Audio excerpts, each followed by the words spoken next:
This is how crazy the Globers are and how little they understand about perspective and optics. Is they'll come on TikTok and ask us questions like, if an observer is south of the Tropic of Capricorn and they watch the sun set, how come it appears to move south?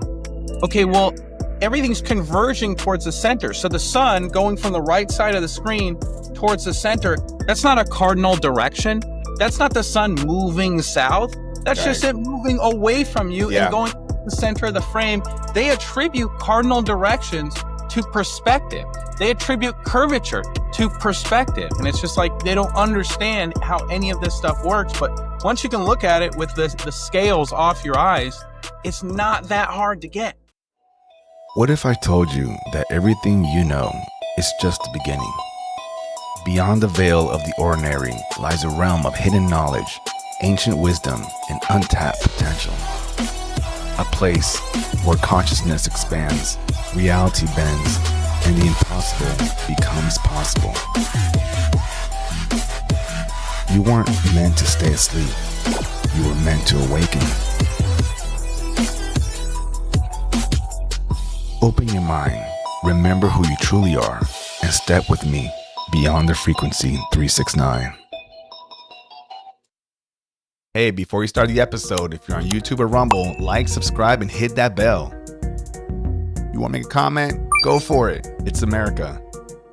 If you catch me on Spotify or Apple Podcasts, hit me with those 5 stars. I appreciate the support. Let's start the show. Welcome back to Beyond the Frequency 369. I'm your host, Cesar Pagan. And today we're diving into part 2 of one of our most talked about episodes on this show with none other than David Weiss, aka Flat Earth Dave. If you tuned in last time, you already know this conversation sparked something big. The comment section blew up. Hundreds of you jumped in with genuine curiosity, thoughtful pushback, and a whole lot of passion. Whether you agree with what you heard or question every word of it, one thing was clear. This conversation was not over. And here's the cool part. Dave noticed it too. He saw how fired up the comment section was and didn't just scroll past. He leaned in. Dave's not only passionate and informed, he's also a grounded, respectful, and genuine guy. He didn't have to come back for this episode, but he did. So this episode is our way of showing you that when you speak up, we're listening. We care about what you have to say. And when a conversation sparks curiosity like this one did, we're going to keep it going. Because that's how we grow. By exploring together, asking the hard questions, and staying open to new perspectives. And I want to say this clearly. When you take the time to comment, to ask real questions, to share your thoughts, we are listening. This show is not here to push a belief, it's here to explore together. Because through conversation, curiosity, and mutual respect, that's how we grow and that's how we uncover what might really be going on. So today, we're giving the mic back to the audience. These are your questions, your thoughts, and we're diving in. And as always, it's not about having all the answers. It's about being open enough to ask the deeper questions. And with that being said, folks, let me bring in Dave and Nathan. Dave, how are you? Hey, Cesar, thanks for having me back. This was a great conversation last time. Looking forward to answering some questions. And I brought my trusty partner, flat earth expert, Nathan Thompson, with me. Hey, Nathan, how are you, man? Can you give us a little spiel about who you are so the folks can get to know you? Yeah, of course. So my journey with Flat Earth started about 10 years ago. I was looking into the brain with a gentleman named Michael Lavery. He wrote a book called Whole Brain Power, The Fountain of Youth for the Body and Mind. And I was one of his top students, and I'd been talking to him every day for almost 5 years. He was the smartest gentleman I'd ever had the pleasure of meeting with. And he took me on like his son. And one day he told me he'd been looking into Flat Earth. And my next question wasn't, how do you explain seasons or why do things disappear bottom first? I said, how long have you been looking into that? And he said 7 months. And I about dropped the phone because I thought he was going to say Tuesday and we were going to laugh about it and it was going to be over. But after 3 days of not sleeping, I went and purchased the highest power zoom camera on the market. And I went and tested the Pacific Ocean for myself for about a week straight. And when I realized you're seeing 10, 20-foot tall boats at 10 miles out, and they should be below 60 feet of curvature, well, I got online and started talking about it. And that's when the censorship started. I started a group called the Official Flat Earth and Globe Discussion. That blossomed into over 150,000 people. And I've done meetups in probably about 250 cities. I've met about 5,000 of these flat earthers in person, giving them hugs. I got them in my cell phone. Like, I love these people. They're down to earth. They don't live in their mom's basement. They're testing everything. They're questioning what they've been told. And they're just great people to be around. So I surround myself with those people now. I've been doing meetups all year. I've been in Tampa, Orlando, Memphis, Greenville, South Carolina, Fort Smith, Branson, Missouri. So I just love meeting these people. I plan on meeting more of them. So if you could follow my journey, I'm on TikTok is Enoch of TikTok, like spelled like the Book of Enoch. My Instagram's Enoch of TikTok.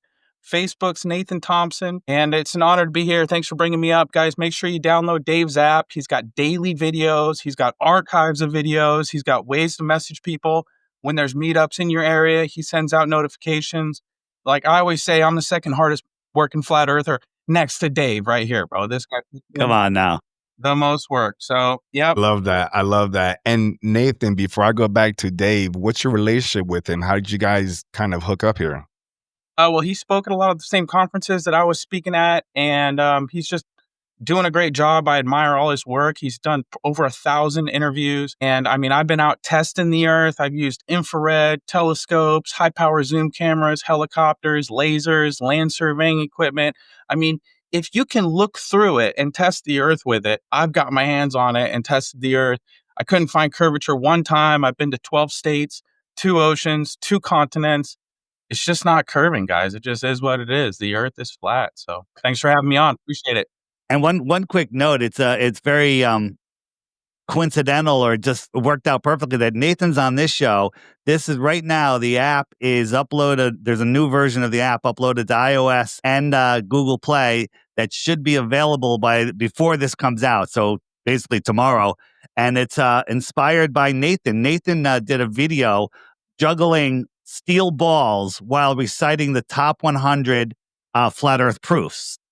And I was like, Nathan, what? Alphabetically too, right? Yeah, alphabetically while just showing that's the brain power thing he was talking about. The brain, he's literally, he's one of those super minds. But I was like, those will make great flashcards. So I've been working at it for about a month now, I think, and now it's literally coming out tomorrow, and I'll show it at the end of the show here. We'll do a little demo, show you what it's going to be. And I think it's going to be a game changer, just helping people learn more for themselves and teach others. Yeah, absolutely. And I appreciate that, gentlemen. And folks, I did get a preview of these flashcards, and they're amazing. They're like Sesame Street, as I say. There's just boom, boom. You know what I mean? So nothing hard to follow. So yeah, we'll definitely make sure that we show you guys that. For those of you that are listening, for the remainder of this show, when you get home, switch over to YouTube and watch this on video, okay? Because Dave is more of a presenter. So this is, I'm a visual learner. I know some of you are, so make sure that you do that. And before we start these questions, Nathan, you mentioned that you go out there and you put in the work and you test things out.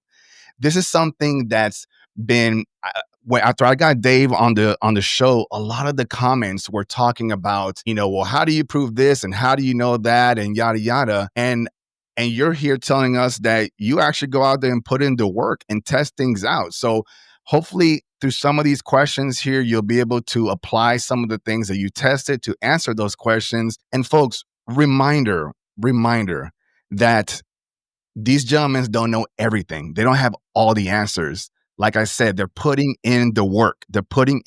So for those of you that are commenting, and I'll be frank here, if you're bashing these gentlemen, you put in the work. All right. You tell us what you find. All right.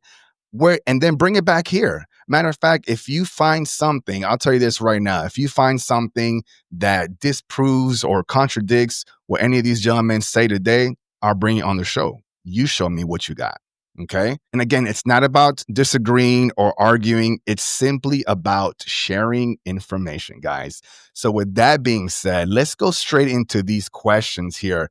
Now, folks, for those of you that are listening and watching, I went over almost about 1,000 comments and questions.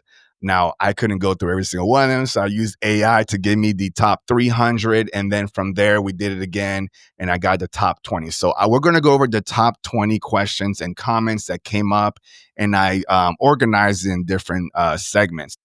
The first segment is flight paths and high altitude tests. So let's get this started. And for those of you that are listening, I will be calling out, I'll give some shout out for some of these folks that have wrote in. So that way you get a little credit for the questions, and I'll put it on the screen as well. So you guys should be seeing it below as I ask these questions. So here we go. Gentlemen, are you ready? Sure. Okay. So here it is. So let's talk about planes and balloons, because these are some hot topics that were brought up by the audience. And what I love about these is because they're rooted in physics and logic. So the first question comes from @Russ Cooper with 2 R's at the end. His question is, why not just send a balloon with a 360-degree camera to prove Earth's shape? So who wants to take that one on? Go ahead, Nathan. You start it. It's admitted by the Delphic oracles of the heliocentric model that when they send up high altitude balloons, when Felix Baumgartner goes higher than any civilian's ever been on Earth, it looks flat. So to claim that like we would leave the surface of the Earth to figure out what the surface of the Earth is kind of ridiculous in my opinion. But also, even if you do, it's admitted by the other side that you're not going to see the curvature of the Earth. So not only do we not see it when we go up, we don't see it from the floor either, so it's just safe to assume it's not there. Go ahead. Yeah, the globe is spinning to the east at 1,000 miles an hour at the equator, if we believe in the globe. So this balloon is at 127,000 feet. It's it's disconnected from the spinning Earth for over 3 hours. So if it's spinning to the east, it should be 3,000 miles to the west when it lands. But this balloon landed east of where it took off from. So not only did it go up, it would have to speed up to outrun the spin of the Earth because it's making a bigger circle because it's higher up. It's a bigger circle than the surface of the Earth, right? And if you look, it looks flat. The sun looks very local. And why isn't the Earth spinning out from underneath it? So it's admitted, guys, that no civilian has seen the curvature of the Earth when you go up in altitude. So really, the only time you can see the curvature is if you're ordained by the GOV to go up into space and look at the globe. But other than that, no one else is seeing the curve because it's not there. So now you mentioned, Nathan, you mentioned ordained by the GOV, by the government. Is that what you mean? Yeah, only 550 people have been to space, according to NASA. It's under 600. That's like a full movie theater on a Friday night. You give me $50-60 million a day for 50 years, I can fill up a movie theater full of liars on a Friday night, no problem. You know what I mean? And I want to ask you, Nathan, a question that I asked Dave on the last time that he was on is, if NASA came to you, knocked on your door and say, hey, we got one spot available for you to go up in space, would you go? Would you go? Because yeah, I mean, I would. It's just I've been to the rocket launches. I know that the rocket launches are parabolic. That's why they have admittedly a NASA graveyard at one spot 10 miles out from when they launch them. They always launch them near the ocean. And so they're not sending anyone to space, me included, but also that's not the easiest way to test it, right? I mean, we can buy a high power zoom camera for $500, $1,000 and go out to a large body of water. I don't need some hypothetical where the GOV knocks on my door and says, hey, Nathan, you're a special boy. We want to send you off into space. It's easier to figure it out than that. You know what I mean, Cesar? Yeah. And I'm glad that you mentioned also that even they have admitted that they can't even prove a curvature, which is interesting. So, Dave, what do you have there? These are just all rocket launches. If you look, they just go up and they go out into the Bermuda Triangle, and they disappear out there. Everything is just launched out into the ocean, out of view. Not many boats are in the Bermuda Triangle because boats mysteriously disappear. Let's imagine that some boat randomly was out there at the wrong time, happened to see something they shouldn't see. They got to get rid of them. No one's going to be suspicious. They were in the Bermuda Triangle. That's funny. So it's not even the supernatural that's getting rid of them. It's the government. Right. But rockets do this curve, but airplanes that leave these funny lines in the sky, they're nice and straight. Dang. Wow. Good photo. Yeah. That actually, and folks, you're going to see me throughout this episode kind of get this little aha moments. And this is what I like about what Dave shows here though. So again, make sure that if you're listening, go to YouTube and watch some of this stuff. Again, Dave's going to show you his app later on at the end of the show. Amazing information. So, Dave, before we go on to the next question, is there anything else you want to add to that, or are we good to move on to the next? No, I mean, balloons, you send a balloon up. We've sent balloons up. We've sent balloons up looking up at the stars. And the funny thing is, we launched them at nighttime. You could see all the stars, beautiful, clear night. What's going to happen, Caesar? As it gets higher and higher through the thickest part of the atmosphere, are the stars going to become brighter and clearer, or are they going to get dimmer and smaller? I would think they get dimmer and smaller. Well, why? You're getting closer and you're getting through the air. You're getting through the thickest part of the atmosphere. They should get brighter and brighter in the heliocentric model. The atmosphere, the lower part of the atmosphere is the thickest. So the higher you get, the clearer the air is, the less pollution there is. So we send these balloons up, and as they get to 60, 70,000 feet, all the stars disappear. Now, if you ask me why, I could speculate a million reasons why, but I can't tell you why. But the heliocentric model, the opposite should be true. They should get brighter and brighter and clearer. Can you give us one of your speculations? One of my speculations is that the stars that we see are projected through the dome firmament, and we're seeing them in an apparent position, and we have personal relationship to all of the luminaries in the sky, and none of them are even physical. There's my speculation. I have no proof that that is the case, but there's lots of evidence for it. I love Nathan, that. you have a theory on that? I mean, the same way there has to be precipitation in the air for you to see corpuscular rays and for you to see rainbows, you need some sort of screen for the light to be illuminated off. I mean, light can't reflect or be absorbed by nothing. And so there needs to be, as soon as you get high enough that there's not enough there for the light to be perceived, the stars apparently just disappear. And that's admitted on both models. They admit, the NASA astronauts, on the way to the moon, that you don't see stars. But then they asked Don Pettit during a live ISS interview if you can see stars. And he said you could see the stars and you could see Magellanic clouds and planets. So they can't get their story straight, but even they agree when you go up in altitude, the stars apparently appear to just disappear. You need the atmosphere for them to be perceived. And before we go back to Dave, you mentioned two things. Did you say actonauts? I said astronauts, yeah. Yes. Actonauts, okay. I love that. I just want to make sure that I heard these cool nuance coin terms and everything. And I'm gonna assume that you're saying that because they're actors, right? I got you. I'm with you. Space may be the final frontier, but it's made in a Hollywood basement. I love it. Yeah. Use your common sense, not the nonsense. Where is the light that is projecting these beams, these corpuscular rays? If you do the geometry, that light source is not that high above where the top of this picture, right? It's a local light. If you pulled that light 93 million miles away, it would look like this. All the light would be coming in parallel. I see what Right? you're saying, Dave. Yeah. Nobody has ever seen this. Oh, right? okay. Go back to the last one again. Wow. Yeah. I see. Yeah, because if we're like this big, right, the Earth, and this sun is like however large it is, it should be lighting up everything. And I mean a lot of light. But somehow we get these beautiful, like little, godlike rays and everything, like it's localized. So again, folks, even though I am like kind of aha moment, I'm not saying I agree or disagree. I'm just kind of going with the moment here, but that makes sense to me, Dave. You can get a piece of cardboard, poke a bunch of holes in it with a pencil or something, and hold it a foot above the floor, and then hold a light bulb maybe a couple inches above that, and you'll see the corpuscular rays. Then just go outside, just raise it high up, or just use the sun, because that's a distant light, even though it's local to the Earth, but it's distant to that perspective, and the rays will be straight down. You'll see them straight. So a close light makes say the word for me. Corpuscular. I started with a P. Corpuscular rays. And a far light makes straight rays. What do we see? What do we experience? What are we told? Different things.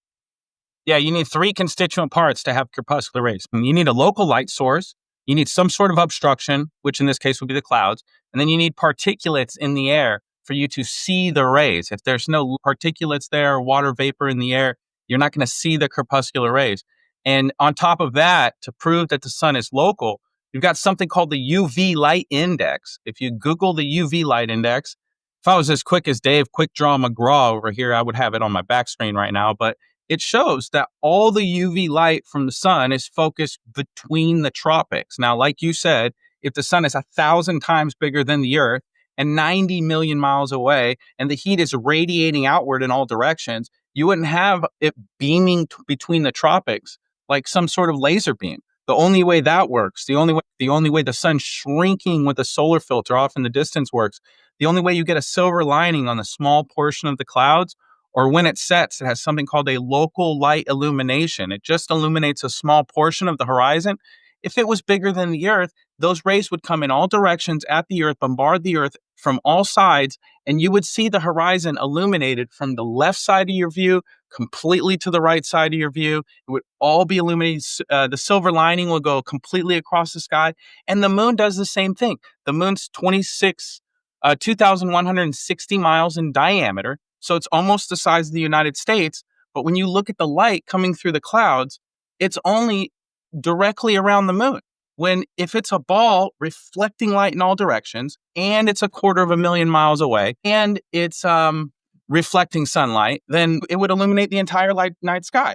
But it's a local light illumination. So sun and moon, small, local, they're the same size for a reason. It's not just a coinky-dink, some sort of cosmic accident that people believe in.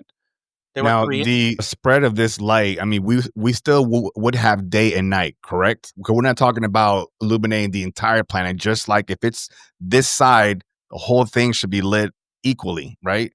Yeah, well, light doesn't travel forever, right? As light moves through our atmosphere, there's 4 things that cause attenuation, 4 main things: water vapor, carbon dioxide, oxygen, and ozone. So as the light's moving through our medium of air, it's being absorbed and reflected by particulates and stuff in the air, so it can't reach the other side of the flat Earth. It's too far away.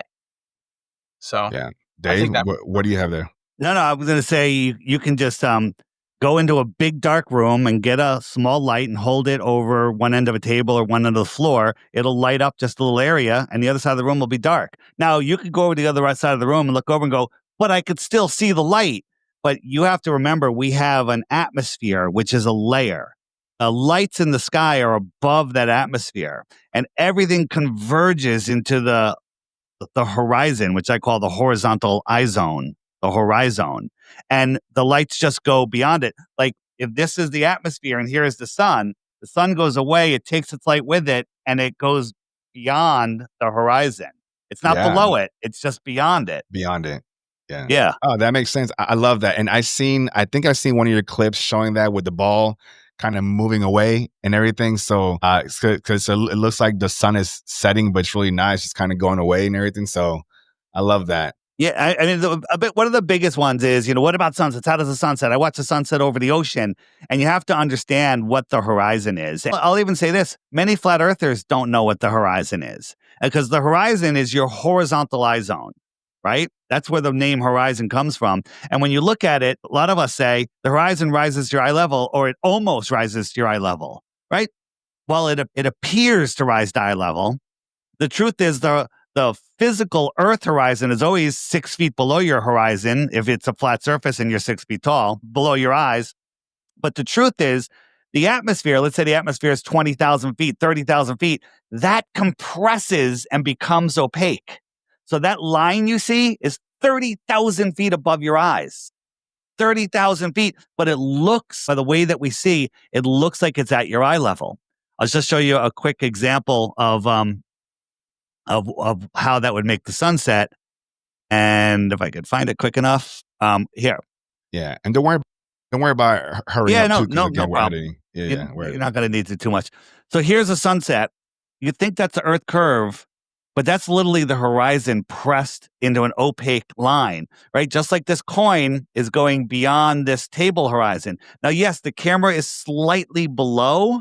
You can say, well, if I'm at the ocean, I'm above the water. I'm never below the water, right? Good argument. The problem is there's waves in the distance. There's also the atmosphere that becomes opaque over distance. People don't realize that on a perfectly clear day, it becomes so opaque, you can't even see the sun. So it's just a sunset from the beach with the right conditions. I mean, sometimes the sun will appear to get larger when it sets. Sometimes it'll stay the same size. But let me zoom this up a little bit. Watch how small this sun gets when it sets. Look, it turns into just a little dot. And I've never seen that. It takes its light with it. Yeah, a lot of people don't see that because sometimes you need a zoom lens to see that. most of the time when you're looking over the water, there's an atmospheric layer, and the sun will go beyond it or behind it before it gets to that tiny dot. That's on a super clear day. Yeah, and here's Okay. just the thing though, right? If you Google atmospheric lensing or atmospheric magnification, the atmosphere works like a lens. So if you simply take a lens and put it in front of a candle and you move the candle away on a flat surface with the camera above the surface, you'll see it disappear bottom first, and then you move it towards the observer and it'll appear to rise up from the horizon. So you got to remember the atmosphere is playing tricks on you. The GOV is playing tricks on you, but Dave and I love you, dude. We're not going to trick you. I love that. Yes. And okay, so what you had there, Nathan, was you had a camera set up, some kind of magnifying lens. Is that what that was? A magnifying lens? Just to imitate the atmosphere. Okay, and then you had a candle on some roller thing, all on one level. Now, if you look on the bottom of that, that's just the thing going away. But the way you see, you're seeing through that camera that's looking through the atmospheric lens, and it looks like the sun is setting and going right into the table and getting bigger as it gets farther away. Yeah. And that's Yeah, what we you need to see atmospheric most lensing. of the time. Yeah, I mean, here's two guys talking about how the atmosphere is the same as that of a lens. Let me show you. Sure. The science is the same of that of a lens. Here's a simple example. So if you're looking at Chicago here, just maybe now you can just see the top of the Sears Tower, and if our simulated temperature inversion moves into place, hopefully now you can see pretty much all of Chicago, including what's at ground level. So the atmosphere really is like acting like a lens. Yes. So There you go. Wow. Now I got to ask, for those that are probably thinking about this, are those guys flat earthers? No, I mean, those are just guys who study light and have PhDs in light and the atmosphere, and they're explaining how the atmosphere works. Okay, And good. Stop sharing for a second. I want to show something here. So this is a clear day. Wait, let's get him back to the. Okay. Yep, there you go. This is a clear day, and look how the sun just morphing. This is because it's trying to go through the atmosphere, and it's above the horizon that we see is down here, but it's just fading out. What is It's that? taking its light away. I'm super zoomed in with a drone. So my friends are at the beach. They saw the sunset from the bottom up 10 minutes ago. I'm still looking at it, and it just got to the point where its light couldn't push through the soup of the atmosphere. Here's another one. Here it is. Now, this horizon is the atmospheric deck horizon, but you think it's the Earth, and it just zoomed in. Watch. I got it slow. Well, this is still sped up. It's just going. It's not going down. Remember, the Earth is spinning. It should always be going down. It went down, down, down, down, down, and it stopped. It stopped going down and it just kind of fades away. So what happened right there? So it's just going. So it's like if we were standing next to each other in the fog and I started walking away and I disappeared into the fog, that's all it's doing. It's just disappearing into the soup of the atmosphere. We're told that light travels for billions and billions of years, and the stars that we're looking at have died billions of years ago, but we're still seeing the light. Okay? That's ridiculous. That's the dumbest thing ever. That if you say, oh yeah, I believe that, you literally lost half your brain cells by saying that sentence. So let me ask you this, Dave. So whenever we see the sun out there, are we actually seeing the ball of sun? Or are we seeing the light from the sun? Was that a good question? It's a great question because, here's the thing. The only thing that we can say about the luminaries, what are the luminaries? Planets, stars, sun, comets, right? Anything not man-made in the sky. Those are luminaries. The only thing that we can actually, honestly, 100% say is they're lights. That's it. We don't know what they are. We don't know where they are. We don't know how far they are. We don't know who put them. Well, we can guess who put them there, but Right. we can't guess. We don't even know their purpose. I mean, the moon, we're told, is pushed off of the Earth by a planet crashing in the Earth, taking a quarter of it away and creating this sphere that just magically goes around the Earth. But it somehow controls women's birth cycles. Okay? Weird. Somehow its light is cold. Right? When you magnify moonlight, when you magnify sunlight and you burn ants, right? I know you did it. Don't deny it. I did it. Yeah, Okay. yeah, I did So it. you magnify moonlight, it gets colder. Yeah. Yes. I've done that. We've done that. We did it in the day we burn ants, and then at night we try to do it, and nothing was happening. That was a long time ago, but wow. Thanks for that, Dave. You're gonna get a lot of hate for your animal torture on this. comment. No. But I know, hey, I know you folks have burnt ants too, though, and I was a kid, so give me a little grace here. Maybe I did. Maybe I didn't. I got What you another got, video. Nathan? I Yeah. got another Good. video for you, Yeah, Caesar. This is forward-looking infrared. Now, this is like RoboCop vision, right? But you can do it for much cheaper. This is a $4,000 degree or dollar instrument. For $30, you can go to Home Depot and get a laser thermometer, and you just point it at the shade, which you can see here. The shade is red. Red would be hot. Light blue and dark blue would be the colder portions. You look out into the moonlight, and that's all colder than the part that's been in the shade. Now, the moon light, when you test it, is measurably cold. It cannot be reflecting sunlight.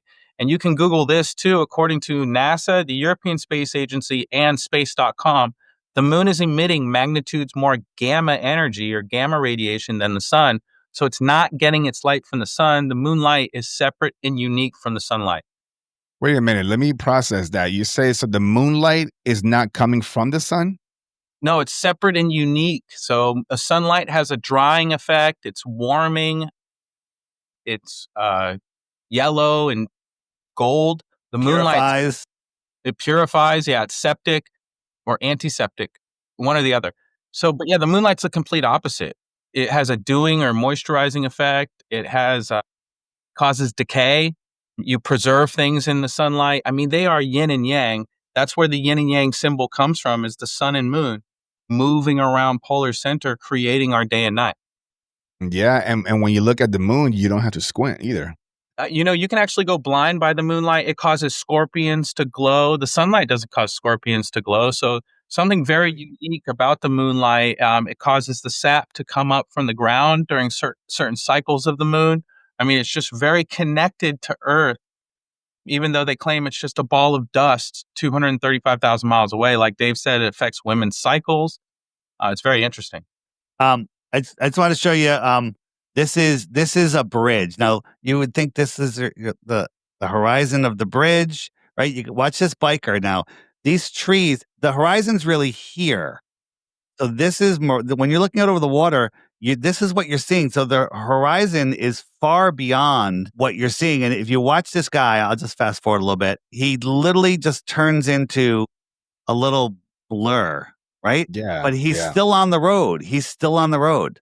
Right. And this is how we see. Now I'm going to compare it to a sunset. Let me just jump forward here. So here's a sunset. Let me just get to the point. So here's a sunset. This is with a solar filter. And we're watching the sunset go away. I just jump forward again. And we're watching him. It's very, very similar. So the horizon is literally up here, not down here. So the horizon, globe believers are like, this is the horizon. You can't have a horizon in the air. What is sky? Sky is when you can't see anything physical. You're just looking at air, the opaqueness of the air. And over distance, air becomes opaque. So as far as you can see the land, that's where your horizon is. The horizon is an optical location. It's not a physical location. Yeah. So, and I'm glad that you point that out. So the horizon doesn't really exist. That's it's an illusion. It's an illusion. And it's also about perspective, right? So I've never seen what you're just showing us with the sun just disappearing in the middle of the air. I've never seen that. But again, you caught something like that based because you were with a drone at a high altitude, right? So when I did that, the Glober said, CGI, it's Photoshop. I wish I was that good at Photoshop.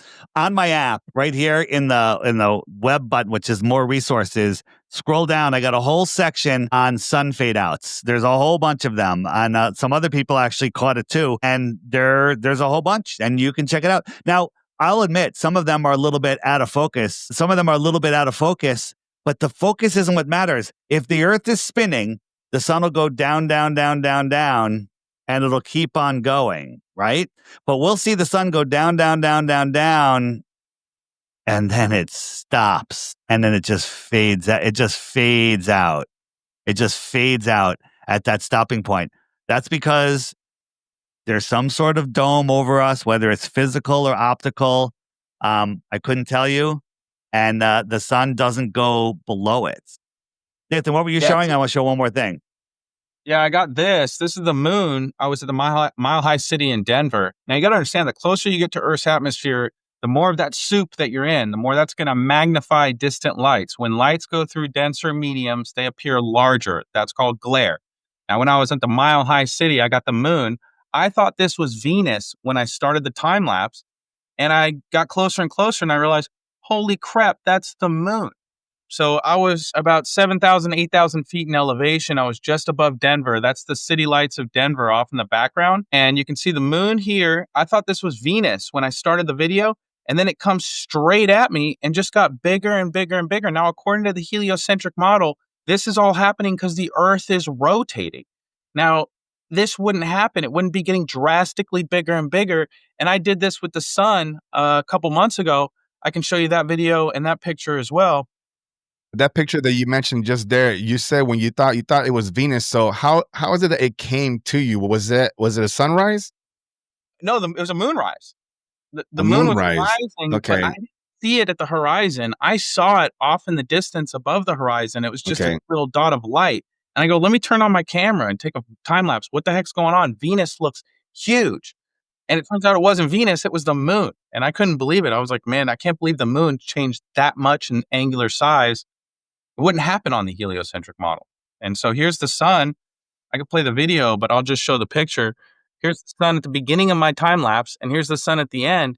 This is all one time lapse, one video. I show this to Globers on TikTok, and they say, you didn't have a solar filter in the top picture. And I'm like, go watch the video, guys. I got the video. Let me check this out. I have a glass dome here. It's just sitting on, I have it on a rug. And I got a pen light, and I'm holding it off to the side. And I'm just going to bring that pen light across the top, keeping it at the same level. And we see that the sun rises inside the dome. It looks really cool. It looks like a sun inside the dome. And the light's just going across now. And it goes down, down, down. And it's never going to go below the edge. It just fades out. Right? Now I'm going to come back. So now I'm going to come back. I'm just changing directions. It just appears on the horizon. It rises up. You're at the center of this dome because it's your own personal atmospheric dome. And this is how, and it just stops and fades out. It's the same thing. Wow. And cool. And do you have a lot of these experiments on your app? Like that everything's on the app. If you go to the FAQ page, all the questions, everything you have there. What about tsunamis? What about are all space agencies in on it? Or, where does the sun go? Great videos here. Ships over the horizon. Great videos there. We can see too far. Tons of stuff. And all of those videos are being hidden from you on YouTube. They don't want you to find them unless you know the channel name and the video name. You're just going to get fed propaganda. Your mind's going to get tired. You're going to watch a couple troll videos. You're going to be like, I don't want anything to do with this. And that's what they want. They want you to give up. They want. Exactly. Yeah. That's what they want. They want you to they want to bury it so deep that you get tired of looking. And then, Well, guys, so let's get to some more questions here. But this is amazing. Hang on one second. Nathan wants to show you something. Nathan, I'm sorry. Go ahead. A good resource. Yeah, I thought it was shameless plug time. I was going to let everyone know you can get flyers from me, flatearthflyers@gmail.com. Also, I'll share my screen real quick for anyone who wants to get really deep in the research. I've got all this on one thumb drive that I offer to people. There's video clips, everything I've been showing here, keynote speeches. Here's the books. Now you click on ancient.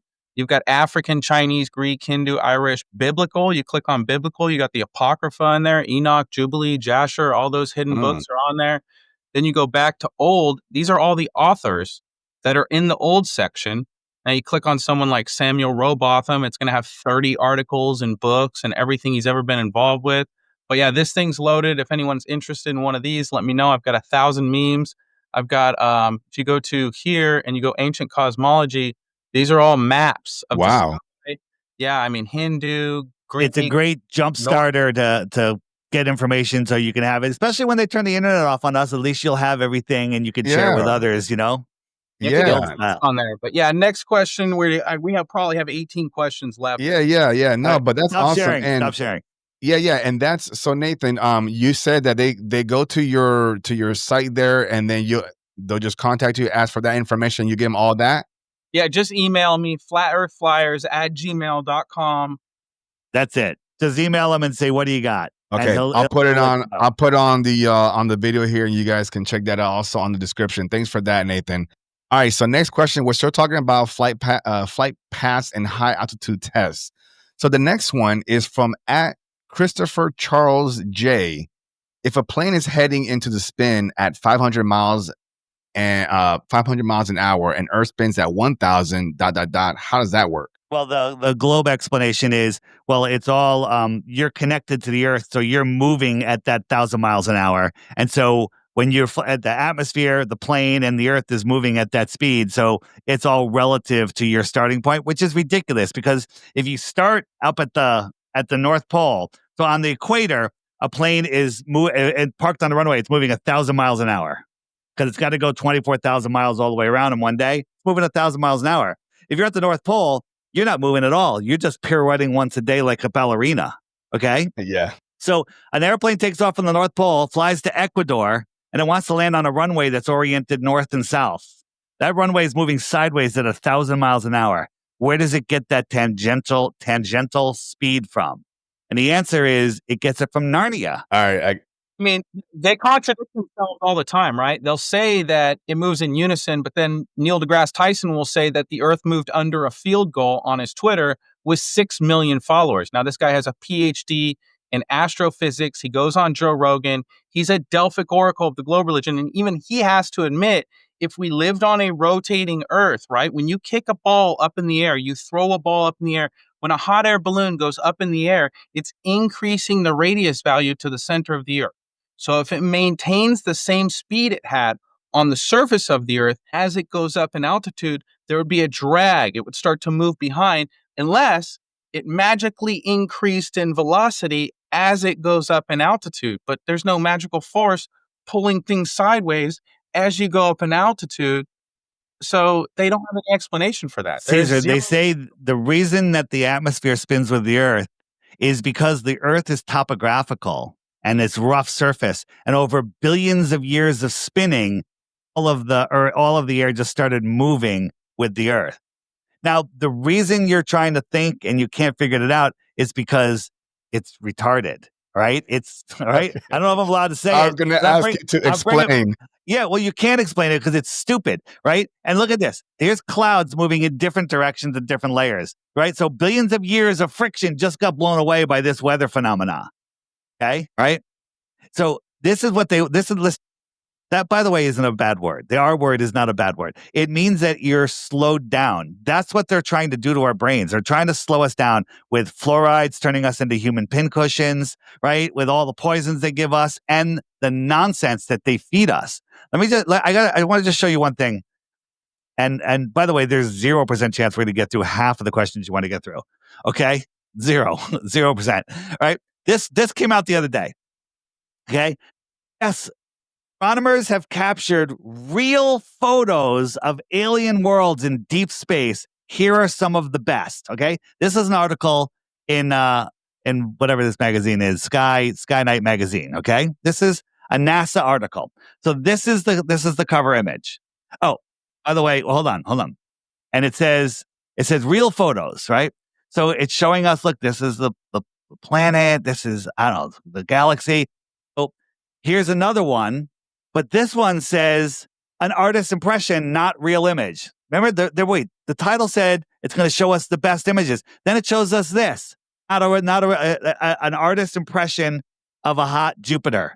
Okay, wow. Wait a minute. Where's the real photos? So then they go to this one. Now this one is captured by whatever, right? So this is supposedly a real photo. I'm like, that can't be fake, right? Then they show us this one. This is a real photo, right? 51 Erdani B. Oh, that's got a cool name, right? Then they show us this one, HB8799B, C, D, and E. Wow. Well, I don't know what the star is supposed to represent, but this is a real photo from NASA. This is actually proving that space is real. This is a real photo, right? This is another one, right? Look at this. You got these a star and a planet, or just a star. I'm not sure, right? I made this one in AI. Okay, I made that one. This is NASA. This is me. Dude, I've seen better work with a spray can and a ball in Venice. Hold on. I got more. This is NASA. This is real. Okay, this is I don't even know what they call it. Ready? Now here comes mine. So Mine's that? better. Yeah. How'd you I made do this. that? Yeah. I made this. I took the description of what I said. I told AI, just make a distant galaxy in this style, make it look Mhm. like this, and make it have two suns, make it have two stars, right? Okay. What about this one? Okay. NASA or me? Which one? You have to guess. I gotta give it to you. That's because it's too damn good, right? It's too good for NASA. Okay. Yes. It is, but it looks just like another one they have, right? This is ridiculous. And know how long it took me to make this? 30 seconds, right? Oh, And I that's don't get crazy. $80 million a day like NASA gets. So you got guys like yourself that just mess around and you make this through AI and then you sell it to some magazine and say, hey, here, and then they pay them and they're like, here, this is it, you know? I think AI is writing most of the articles that we see. I think it's all just AI. And people are like, well, what about, in 1960? I think AI has been here since the 1800s, and they're just letting us know. I think that Oh, all of our history is a complete and total lie, and nothing new is under the sun. And we're just getting, interesting. yeah. What a interesting thought that you believe that AI has been here longer than they've told us. Everything has been here longer than they told us. Yeah. How about this? We're supposedly at the pinnacle of civilization right now. The truth is, we're literally in the final credits of Idiocracy. There was a way more advanced civilization here long Oh, yeah. before us in the Yeah. 1700s or whatever. And some reset happened. Not sure what, how, or when, or who, or whatever. But the world was reset. And now Agreed. we're living in a post-apocalyptic world. But that's not a bad thing. I think this is the most amazing time to be here. I think we all chose to be here. I think the creator put us here to have this experience. And I think all of our life missions are to spread truth and love and see if you can break free from this video game. I love it. And that's what you guys are doing. You guys are just trying to prove if you guys are not afraid, if somebody can tell you, hey, I have the actual proof of this, you guys would be like, show me, right? All day. Okay. Do you trust the science? Do I trust the science? Negative. Oh, Good. the shirt. I trust your shirt. Wait, what does it say? Do you trust the science? I can't read the other part. It gives you blood clots. I know you have a lot of shirts because I learned it on your last episode and stuff. Yeah. So You can find all of them on the shopping section of the app or on my website on the t-shirt section, flatearthdave.com. I love that. Nice timing. All right. So here's the last one from this segment: flight paths and high altitude tests. From at Beyond Awakened, they ask, how do maps work on a flat Earth? Are distances distorted? Nathan? Yeah, they had hundreds of maps back in the day. They navigated the Earth using the sky as a map. I think the best map we have is the sky. 88 constellations, 36 in the north, 52 in the south. So as you move out from polar center, there's going to be more firmament. There's also going to be more land. That's why the time zones are all discombobulated, and you can't figure out why there's 36 in the south, 18 in the north, 24 at the equator. So yeah, I mean, maps, they were making them for thousands of years, assuming the Earth was flat. I'm not a cartographer. And this is something we get from Globers all the time. It's like, hand me a map of the entire known world, model everything, and have an explanation for how everything works, and put it on a silver platter and feed it to me on a silver spoon while making airplane noises. And it's just like, bro, I haven't mapped the entire known world for you. I'm sorry. I tested 12 states, 2 continents. I used all the best technology I could. If I let you down, I'm sorry. Yeah. And I wanted to ask, have you guys, I recently came across a World War II map of the Earth, and it is fascinating. I don't know if you guys ever seen that. And it's like it shows the Earth in 4 sectors, which some say that's the 4 corners of the Earth. And in one sector is our known world, like all the continents, things like that. But then on the other side, the other 3 corners or sectors of this map is these unknown lands and continents. But this came from the Germans or the Nazis or something. It's like, here's the prod clock, right? And so this is the 26,000 year cycle. But here is a map of it looks like the a little bit like the moon map, but the flat Earth map. And then if you look at it here, they took it, and this is before they changed it, but without telling anybody, they took that map out and replaced it with this map. interesting. Okay. Right? Where's this at? This is in Prague. Okay. and yeah, Czech Republic, and it's the oldest clock in the world. Yeah, it's 610 years old, Caesar, still works to this day. Yeah. And don't know anything about gravity until 1666, allegedly, which was 400 years ago. So this was developed by pretty much a bunch of flat earthers that didn't know anything about gravity. And it still, to this day, is accurate because the sky is a map and a clock. The earth is not spinning, tilting, wobbling, twerking to mumble rap, or doing the Macarena. I love it. I love it. I appreciate you guys sharing that. Let's get to the next section here. This next section here is about curvatures and the horizon, which you guys cover some of this over here. So a bunch of you folks that are listening and watching had questions about the curve or the lack of it. So Dave, let's talk a little bit more about the curve based off of these questions here. So let's see here. We got one from @sunnyparadise. A laser test over water would be the easiest proof. Has one been done? Yes. Go ahead, Nathan. Yeah. I mean, we did a 17-mile laser test at the Salton Sea. Then we did a mirror reflection test during the day because you can't really see the laser during the day. You got to reflect the sun with a mirror. And over 17 miles, there should be about 170, 180 feet of drop or curvature or a hump of water between one observer and the other on the other side of the shore. But we saw the laser, we saw the mirror reflection test. I had my friend Josh go to the Salt Lakes Flats in Utah, and he did a 35-mile laser test. These have been done all over, but that's what's nice is we've done the laser test, but you could just see too far, right? You just get a high-power zoom camera or a telescope and look at things that should be clearly obstructed by the curvature of the Earth, and they're all there. It's like an illusion of the globe where the atmosphere just makes everything in the distance appear as if the Earth is perfectly flat.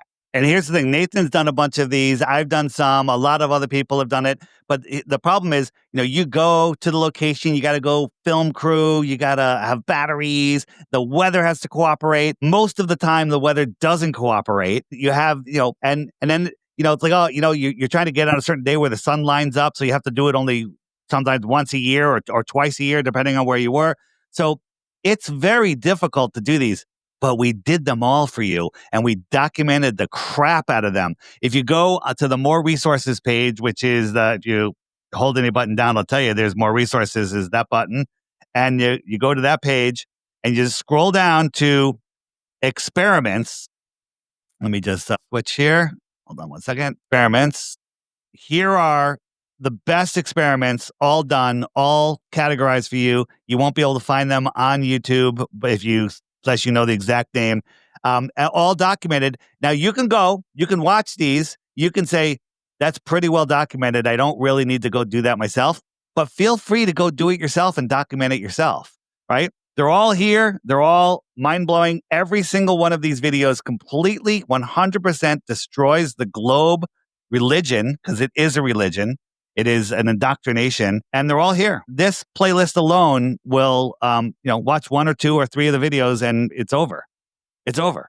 Yeah, and I gotta add this, gentlemen. Again, kudos to you, standing applause, ovation for putting in the work, because usually when you do an experiment, you have a controlled environment. You can't control the world. You can't control the atmosphere. You can't control the weather, the sunlight. So the fact that you guys put it out there and do the work, like you said, Dave, for people, like I said, if what they're doing and producing for you is not good enough, please, I encourage you, just for the sake of humanity, do the work. Come back to us. Let's talk. Yeah, but we did it. We already did it for you. So to learn how to do it yourself by watching the videos. So check this out. This video. These are two oil rigs, so we know exactly how far they are. From the observer height, the horizon should be in front of the closer rig, but it's behind the farther rig. Okay? Let that sink in. Here's the problem. Here's how Glober still exists.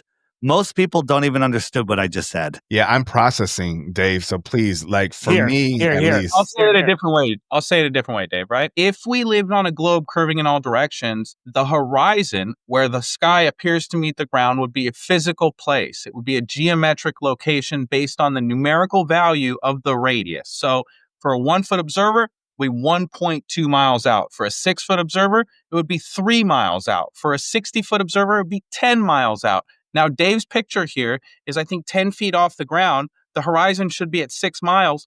Both those platforms should be obstructed bottom first by the horizon, by the physical curvature of the Earth. But the horizon changes hour to hour, day to day. It's never where it should be. It's always too far because we don't live on a globe with a physical geometric horizon. There you Yeah, go. that makes sense. Dave, what do you got there? No, I'm just showing that the horizon should be in. We shouldn't be able to see the surface of the water beyond like where my finger is, or even closer, but we can. Now, there will be certain days where you can't see the surface of the water due to visibility, due to waves, right? Like my finger can't hide my face unless my finger was closer to you than it can, There you right? go. And so you have to understand everything merges into the vanishing point, but everything in the background also merges forward. So And that once was that you showed us in the last episode something like a hallway, right? And like the sky and the floor lining up. That was a great one. There was a lot of comments that disagree with that, and whatever the case is. But to me that was a good explanation. Yeah. So here we have the water. The water's ramping up. The sky's ramping down, and you're told that this is Earth curve and that the Earth is curving away. So wherever you are on the Earth, you're always at the top. No matter where you are, for you, you're at the top. So the ground is always sloping down and away. The farther away it is from you, the lower it should be. So this is ramping up. And they say, well, that's Earth curve. But if we go, this is a hallway. Now we know the hallway is flat, right? The hallway is going to the vanishing point. I lay it over the water. It's doing the same thing that the water's doing, but the hallway's perspective and the ocean is Earth curve. I thought, why is it doing the same thing a flat hallway does? Now, let's look at the sky. If we add the sky into this, they could just go a little farther. So I got a sunset laid over it. So I got the hallway doing the same thing as the ocean. The sun is just traveling away at the same level. And where do you think the sun's going to go? It's going to go into this vanishing point. Okay, it's right just going to in the go center. Okay. It's going to go right into the center. Let it go. And so this is the sun just going away. This is the hallway going away. This is the ocean going away. It's just going away. And this line here is way over your head. Here's another sunset. It's just going away. This line here is thousands of feet above your eye level, and the sun is just going beyond it and into it. See how you can see that thickness there? Wow. And I like how it follows the path of this roof diagram and things like it. You know how I made it follow it? I did nothing except lay it over it. It's an overlay. I just overlaid it. This is how crazy the Globers are and how little they understand about perspective and optics. Is they'll come on TikTok and ask us questions like, if an observer is south of the Tropic of Capricorn and they watch the sun set, how come it appears to move south? Okay, well, everything's converging towards the center. So the sun going from the right side of the screen towards the center, that's not a cardinal direction. That's not the sun moving south. That's just it moving away from you and going to the center of the frame. They attribute cardinal directions to perspective. They attribute curvature to perspective. And it's just like they don't understand how any of this stuff works. But once you can look at it with the scales off your eyes, it's not that hard to get. It's super simple. I appreciate your perspective on that. Go ahead, David. Caesar, in our solar system, we're taught that all the planets go around the sun, but they forget to mention that the sun's traveling at 500,000 miles per hour, and somehow all of the planets stay on the same plane. You see this plane, if this was like a record album, right? Yeah. They all stay on the same plane at all of their different orbits. They all stay on the same plane following the sun. Right. I'm going to say ridiculous, but you know what I'm really saying. It's the other. I know what you mean.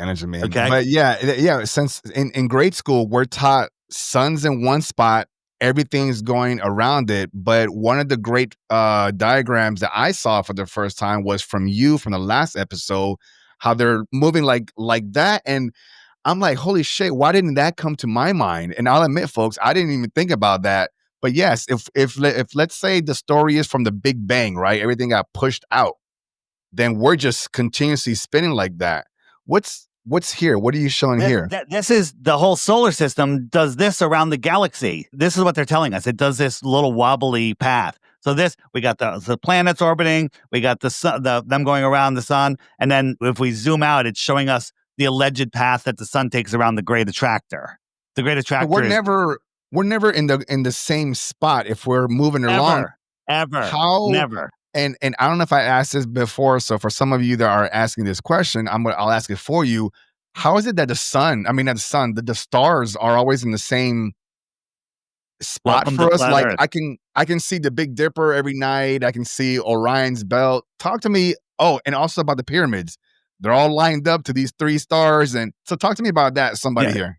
So Nate, I'll let you go in a second. You take the Big Dipper, you got the handle, and then you got the cup, and then the last 2 point towards Polaris. They say that's God's throne. And if you look at the Big Dipper, you take a picture of it once for each season, it creates a swastika. The swastika literally is pointing to the creator. It was stolen. Okay. Yeah. Interesting. So you're saying that the swastika. I wish I got to pull up a graphic for that. I don't have the graphic for that.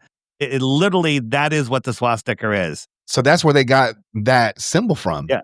Yeah. Nathan went to Georgia Guidestones. Tell him, Nathan. Yeah, I think they actually inverted it on the German one. The Asian one, the ancient one, was the direction that the Big Dipper travels with the sun, but they flipped the arms for the German one, just so you guys know it's inverted. But yeah, this is the Georgia Guidestones. There's something like the pyramids you mentioned. It's called Astro-Archaeology.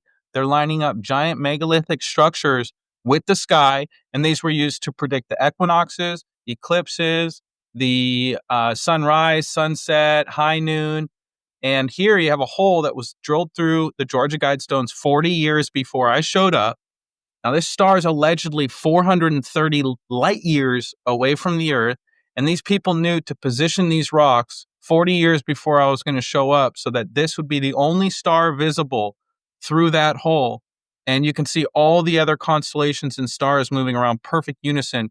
Polaris is actually the center of the universe or the solar system, not the sun. Everything is moving around Polaris, which, in my opinion, right below God's throne.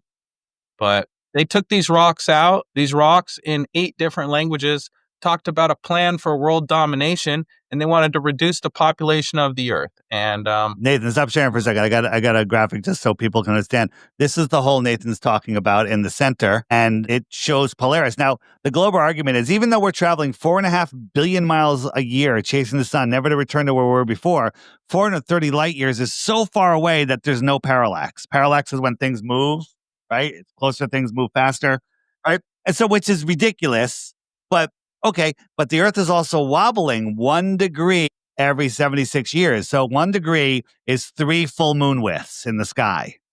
So a half a degree, 40 years, is 1.5 moon widths, right? That hole would have been that star would have been out of the hole. So we started making videos about it. They started going viral. This is rock solid proof that we're not moving. And did we talk about this last time? I don't know. Boom. Georgia Guidestones were hit by some terrorist, blew them up. 3 hours later, bulldozers there, took the whole thing down, stole the time capsule. No investigation. Yeah. We did cover that on the last one. We did. All right. Well, it's worth covering again. Yeah, absolutely. Yeah, that blew my mind when you mentioned that. I'm like, so there's now that area there is just, there's nothing there. Nothing. Like they removed everything.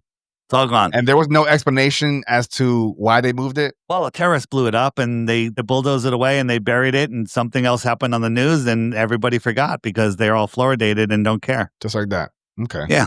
Simple. That's fair enough. All right, let's do another one here. I'm going to move around here. Let's see here. Let's go rapid fire. Yeah.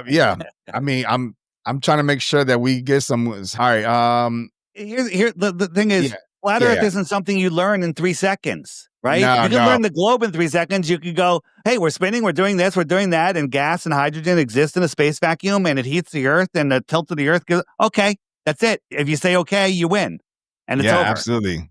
Flat Earth, you actually got to use your mind and think about it. Yeah, and a lot of folks don't want to waste all that energy, right? So so at Zen underscore Sky Soul. Dave and Nathan actually just answered your question, and yours, I'll put it up anyways. It says, does the sun actually set or shrink into the distance? We just covered that. So fantastic. Let's see. At theory underscore Blaze says, how do you account for eclipses and lunar phases on a flat Earth? Can someone cover that? Which eclipse are we talking about? Solar or lunar eclipses? Lunar eclipse. Okay. Yeah. I'll start and I'll let Nathan go. So here's an eclipse. The lunar eclipse happens when the sun and the moon are across from each other. There's a full moon and the earth goes in between and eclipses the moon. Now, believing that the earth can send a crisp shadow 250,000 miles, when if you put a basketball on the ground, it has a perfect shadow, if it's at noon, there's a nice stark shadow around it. Lift the basketball 10 feet in the air and you can't even see the shadow because it just dissipates, right? So shadows don't even do that. The problem is there's been over 50 documented selenilian eclipses where the observer can see the sun off one side, the moon off the other, and the eclipse starts and it comes in from the top. So one, it's not the earth being in between. And even if it was, why is it coming in across the top? So what does that mean? What is causing that? We have lots of theories. I think we have good stuff. But what we know it's not the ball earth in between the two. Nathan, you want to chime in? Yeah, I mean, there's a million things about what we observe that don't match up with the heliocentric model. You've got the Terminator line moving the wrong direction. It should be an S-wave pattern. If the Earth was a ball, it's not an S-wave pattern. It shouldn't be glowing red because shadows in reality are not glowing red, they're dark. But on top of that, the way that they predict the eclipses is based on the Saros cycle. It was developed by the Babylonians. NASA admits they use the Saros cycle to this day to predict eclipses. They've got Mr. Eclipse, Fred Espenak, who works for the Goddard Space Center. And he's one of the cards actually that's coming up on Dave's app this week. He's one of the flashcards.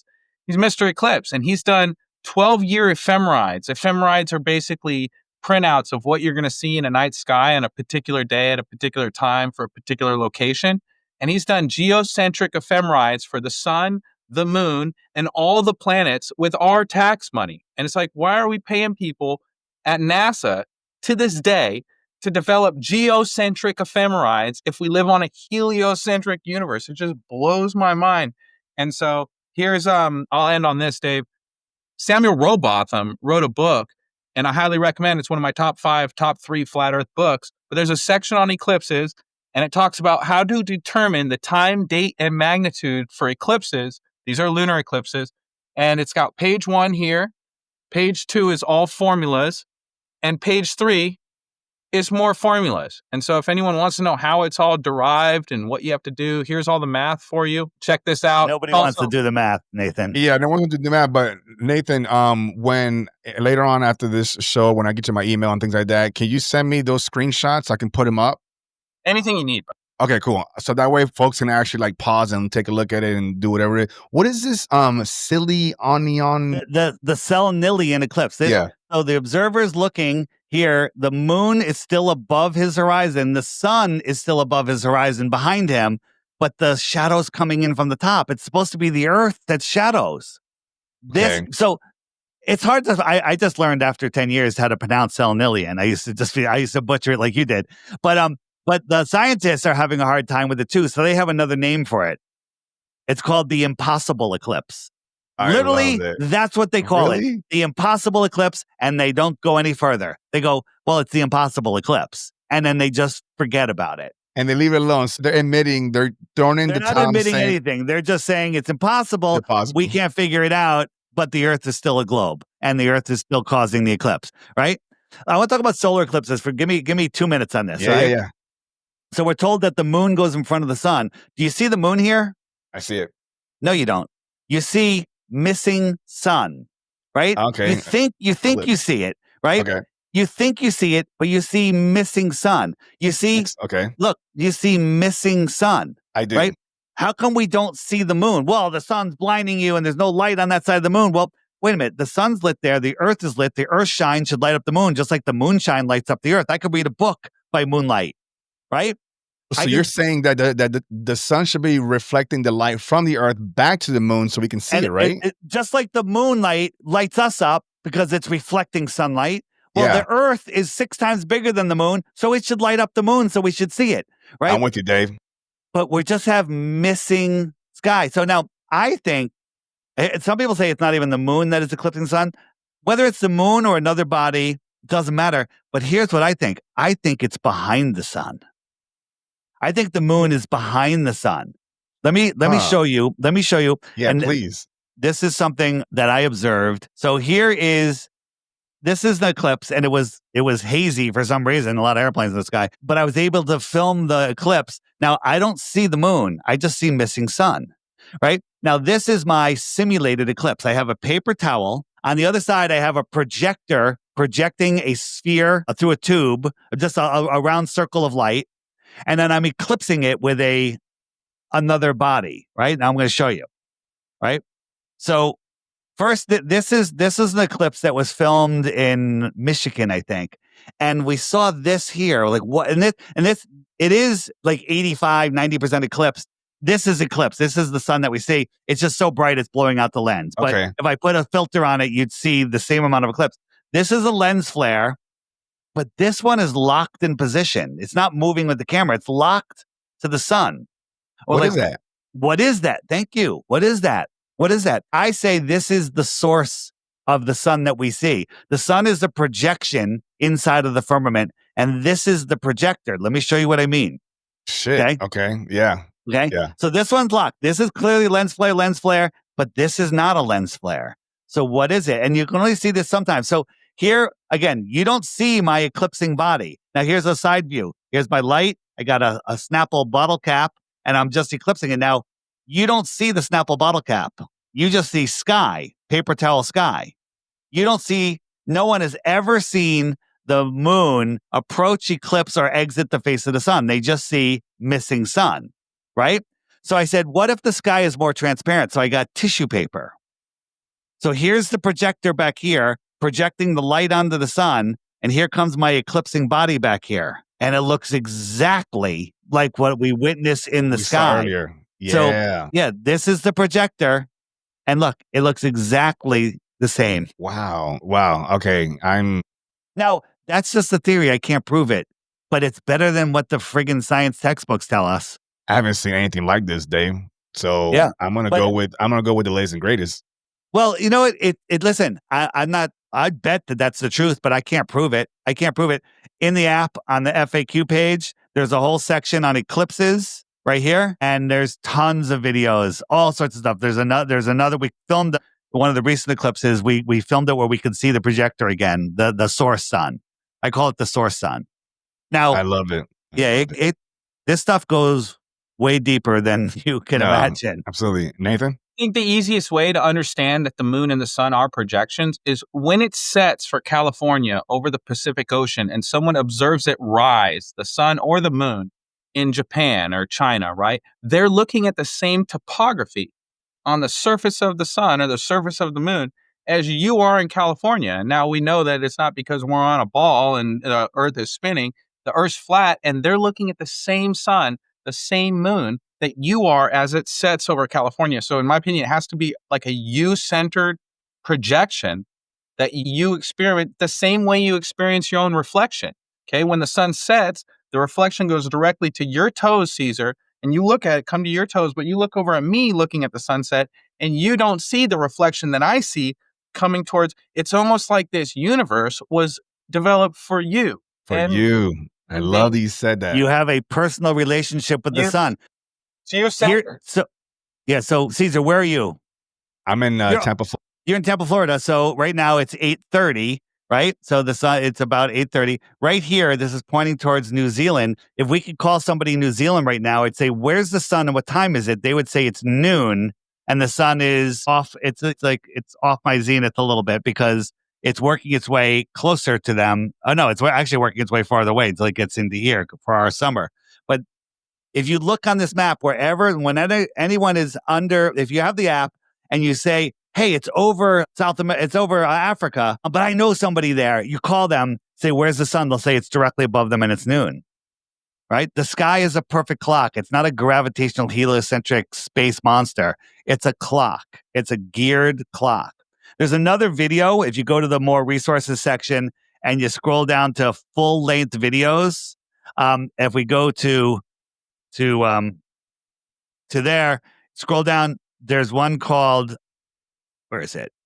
It's called The Mechanical Realm. Amazing. It's about the Antikythera mechanism, showing is a device that was found off of Greece, buried in the ocean, a couple thousand years old, and it's a clock that shows you where all the eclipses happen, where the sun and the moon are, some of the planets, and it is accurate. It is as accurate as any timepiece now. Yes, And we've it's got. based. Oh, sorry, Dave. Yeah, go ahead, finish. About the Antikythera mechanism, there's something called the Ore that was developed in the early 1700s that predicts eclipses and the planetary motions. You've got the Prague clock, developed 600 years ago. You've got astrolabes back in the day used for celestial navigation. Globers are like, where's your model? Flat Earth is like a Victoria's Secret catalog when it comes to models. We have all the models, but Globers have video games and cartoons, and they think those are models. So, like, video games are not models. What Dave is showing here models the sky map for a particular location on the Earth. The Ore models eclipses. The Antikythera mechanism, the Prague clock, model the sunrise and the sunset for particular times of the year. So we have all the models. Globers have video games, nana nana boo boo. I'm sorry, just figure out how to do it. Nathan, and thank you for that. Your Prague clock watch and everything, is that like kinetic? Is that battery operated or? Yeah, this one, it's battery operated, but the real Prague clock has 35 moving parts, and it does the zodiacs, the moon phases, the sunrise, sunset, times for the particular times of the year. Super detailed. And Dave, I don't know, you got the astrolabe pulled up if you want to talk about that.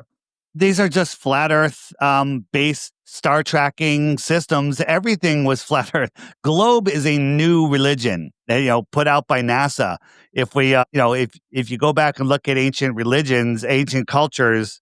I love this one. Yeah, you're gonna show the photo with all the depictions of what If I can Earth find looks it. like. Yeah, I love this one. Yeah, this is the first time that when you show me this. This one. Yeah, that one.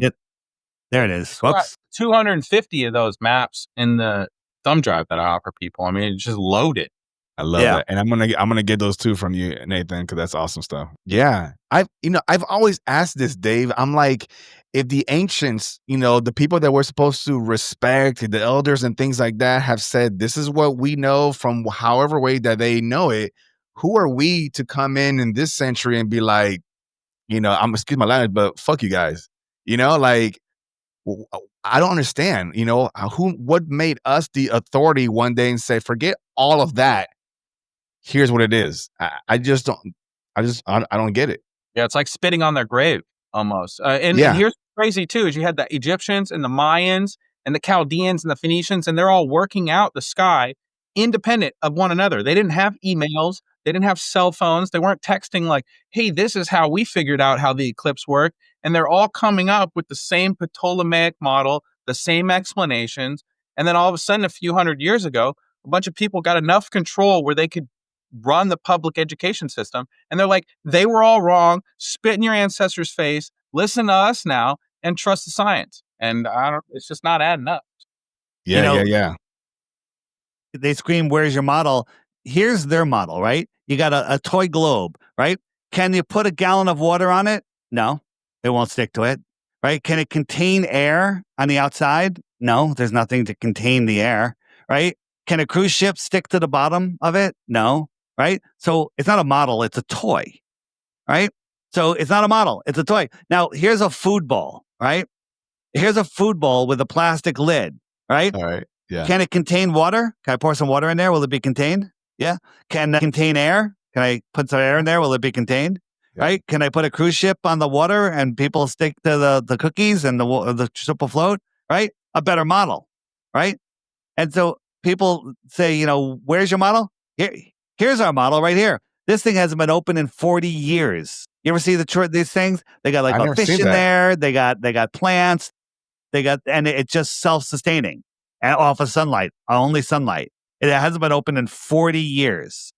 Is this something that you put together, or is this No, I something didn't. that, But I made one of these in school, like in elementary school, and we had it. We okay? had it for like a long time. But this guy made this thing, and it hasn't been open in over 40 years. And there's like living animals in there and stuff. And it's got like its own little atmosphere and It's got everything. the animals make carbon dioxide, the plants make oxygen, the fish poop and fertilize the plants, and it Wow. just goes on and on. What are those called, by the way? Because I want to look A those up. terrarium. A terrarium. Okay. Yeah. Okay. Yeah, I look know it the up. word. I just never Look seen it like up. this. Yeah, Yeah. look it up. Look it up. Will do. I love all his homework. Let me try to spitfire some stuff here. Okay. At Matacom_vision says, do satellites exist? What are we seeing when we spot Starlink? You go first, Nathan.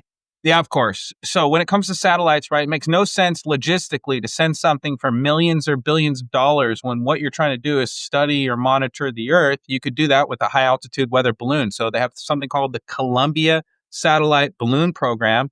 NASA consumes more helium than any organization on Earth. They're launching thousands of these balloons with our tax money every single week, admittedly. And if you try and Google real pictures of satellites in space, they're all cartoons. Space violates natural law. They can't scientifically demonstrate a gravitational orbit. So the whole thing's based on a whole layered cake of fairy tales. And logistically, for me, it makes no sense to go to space if you're trying to monitor the weather or use it for, reconnaissance. All that stuff is here on Earth. You would keep the systems here on Earth. They could be retrieved. They could be repaired. There's videos of these high altitude balloons falling in people's backyards. People are finding them out in the ocean. A year ago, we had the Chinese spy balloon that was coming over. That wasn't in space. That was a balloon. So it's satellites are a cartoon. They're using high altitude weather balloons. They have something called electrodynamic tethers. They don't even need the balloon, really, guys. They can use electrostatic potential in the air, which increases 100 volts per meter in the atmosphere. So you get up there, and these things are self-stabilizing. They can propel upwards, they can propel downwards, and they don't even need the helium. And that's all admitted by just Google electrodynamic tethers or pay attention to Dave's app. It's going to be one of the flashcards on the app. Go ahead, Dave, what I miss. All right. Yeah. Well, there's so much here. The way GPS works is we have towers and it triangulates and it can locate you. And then when you're driving in a car, you're just going from tower to tower to tower, and there's towers everywhere. And the towers don't move, right? And so that's how triangulation works. It's very simple. NASA controls all the helium in the world, essentially like 99% of it. They use more helium than every other industry combined. But I wonder why. But solar power, I was in the solar power business. You want to angle your panels towards the sun. Here in the Northeast, we put them at 30 degrees. We face them south. It gets the best, right? When NASA sends these satellites up, why are their solar panels angled like this? Why are they angled like that? Because it's almost at the same height as the sun. Interesting. Is that a real This is a satellite satellite hanging from a balloon, and there's a man. picture of the sun. I put these together. This is just the same satellite that we saw here. Okay. Gotcha. I took this. But Okay. when it's going up, it's not getting closer to the sun if it's 93 million miles away. It's just getting close. So when you're driving, you're going from tower to tower to tower. I used to be, when I'm on an airplane, texting people and watching videos and stuff. This is how it would go. It would go from tower to tower to tower. Makes sense, right? Right. Yeah. But now they tell me that I'm using satellites all of a sudden. This shows on my phone. Stay in touch. We're letting us know you're available via satellite, right? So let's make this a satellite. They want me to believe that I'm using Elon Musk's Starlink satellites, which are 350 miles above you if they're directly above you. If they're not directly above you, they're farther away. Okay? So here's my airplane. There's a tower. There's a satellite. It wants me to think that I'm sending my signal 350 miles up to this satellite that can't be repaired, doesn't have a power source, isn't grounded, falling around the Earth, magically just in the right spot at the right time. Then it sends my signal back down past the airplane to a satellite. This is the official story. Yeah, that's wow. Yeah, you're right. I'm digging the part by the satellite sending the signal back down to the tower past you. Why is it doing that? Why don't we just go straight down? Go ahead, Nathan. Yeah. Oh, it's all good. This is my favorite video on satellites, and I'm just going to skip up here. The process got to be bigger. It had to scale up. It was pretty challenging, getting the balloons to be more durable and more long lasting. for a while, many of them leaked for some reason or another, and they would come down over the course of a few hours or a few days. It was like a detective job to figure out what was introducing tiny leaks. Now our balloons last over 100 days. At first, it would take us 3 or 4 days to tape together a balloon. Today, through our own manufacturing facility, the automated systems can get a balloon produced in just a few hours. We're getting close to the point where we can roll out thousands of balloons. In the beginning, it was all we could do to launch one balloon a day. Now, with our automated crane system, we can launch dozens of balloons a day for every crane we have. To steer one balloon left or right, you actually go up or down. And that's because in the stratosphere, the wind goes slightly different direction at a different altitude. To provide continuous internet service, you're talking a complex choreography where thousands of balloons are being steered and programmed all in an automated fashion. So another balloon is coming just at the... There you go. So Yeah, nah, that's interesting. So, okay, so I want to be clear. For satellites, when they get launched into space, are they launched with balloons? Or I thought they were being sent with rockets. Yeah, you did think that, but they're satellites are not even being used most of the time. There's tons of balloons up there. Anything hanging up in space is on a satellite. Maybe they got some drones up there, solar powered drones. Maybe at this point they figured out how to stick things into the firmament, but there's nothing falling around the Earth, right? So have you ever seen the Starlink satellites go by? I've seen this. I've been out in the water and I've seen it. Now, this was a few years ago when they just started putting Starlink satellites up there, and Elon's been putting more and more and more up, but less and less people have been seeing them. Like, wait a minute, we should be seeing these all the time. I think this is just a light show, right? And people were reporting before they came, you could hear a jet fighter up here, and you could hear a jet fighter tailing them. Like, in case some guy in a Cessna goes, hey, what are those lights? Let me go over there. It would be intercepted, right? Now, do some thinking here. These are tiny. These are tiny. They're you could fit a whole bunch of them inside of a jet engine, right? Here's a 747. Here's a jet engine. Here's a 747 at cruising altitude, let's say 7 miles high, right? You can see the shape of the airplane, but you can't see the engines. They're too small. If I doubled the height of the airplane, you couldn't even see the airplane, let alone the engines. That's only 10 to 14 miles. Right? These little satellites are 350 miles up when they're directly above you. We should be able to see them, right? Right. So look, this is a man right here. Okay. The satellites are about 3 times the size of a man, right? Yeah. 7 miles up. Wait, that's 7 miles from that man? Yeah, this is 7 miles up. You can't even see the friggin' airplane. If you doubled it, you couldn't see it. Your angular size is too small, but you want to believe that you're seeing. Now, what are those? Are they lights? Are they drones? Are they? I don't know. They're very organized. Maybe it was a blimp carrying, trailing them. I don't know. Maybe I don't know what it was, but it wasn't a satellite the size of a couple men. What Dave is saying is, as it gets 300 miles away, the angular size of the satellite would be so small, it would be like Dave flying in this plane 7 miles up and holding up a soda can and asking you on the Earth, is it a Sprite or is it a Coca-Cola? And thinking that you could read that, or see a box the size of a minivan 300 miles away. And then, like Dave said, that's 300 miles when it's directly overhead. If it's moving 17,000 miles an hour and it's going over your head for 6 to 8 minutes, that means the moment you put eyes on it, it's 1,200 to 1,500 miles away. And then you add the 300 miles to that, and it's like you can't see an airplane at 7 miles, and they're talking 1,500 miles. Now, people are like, I've seen the ISS, and I had an ISS tracker, and I was like, hey, it's going to be coming over. And my friend and I, we went out to the top of this hill. We had horizon to horizon view. Boom, there it was right on time. And it went right over our head. So when it's over our head, that means it's 250 miles away because that's how high it is, right? Then I could see it for 6 more minutes at 17,500 miles an hour. 6 minutes, I think it's like 3,000 miles. Okay, I'm in Connecticut. I can see it over California. I could still see it. It didn't get any smaller. It didn't get any dimmer. right? Yeah, and Dave, they'll claim the reason you're seeing it is it's the reflection from the sun, but it's nighttime when you see the ISS. So it's on the other side of the Earth. So Yeah. for 3,000 miles, it's perfectly Right. reflecting the light from the sun. And Cesar, if the three of us were on a beach and we're 20 feet apart from each other, and somebody took a mirror, not a friggin' satellite, which isn't that reflective, and flashed it in Nathan's face, would you and I see that reflection? No. We wouldn't. Yeah. No. Yeah. Yeah. We're not seeing a direct reflection of the sun. Right. Right? Yeah. And so we see this light go by. You know, I had a NASA whistleblower, again, hearsay, but this guy, I checked him out. Everything he told me seemed legit. He told me meetings he was at and who was there, and it all checked out. He says that the way they fake the ISS, they have 5 modified, I think it's B-2 bombers, old that have some transparent sections on them, and they have LED lights all across the bottom that are the same color tint as the sun.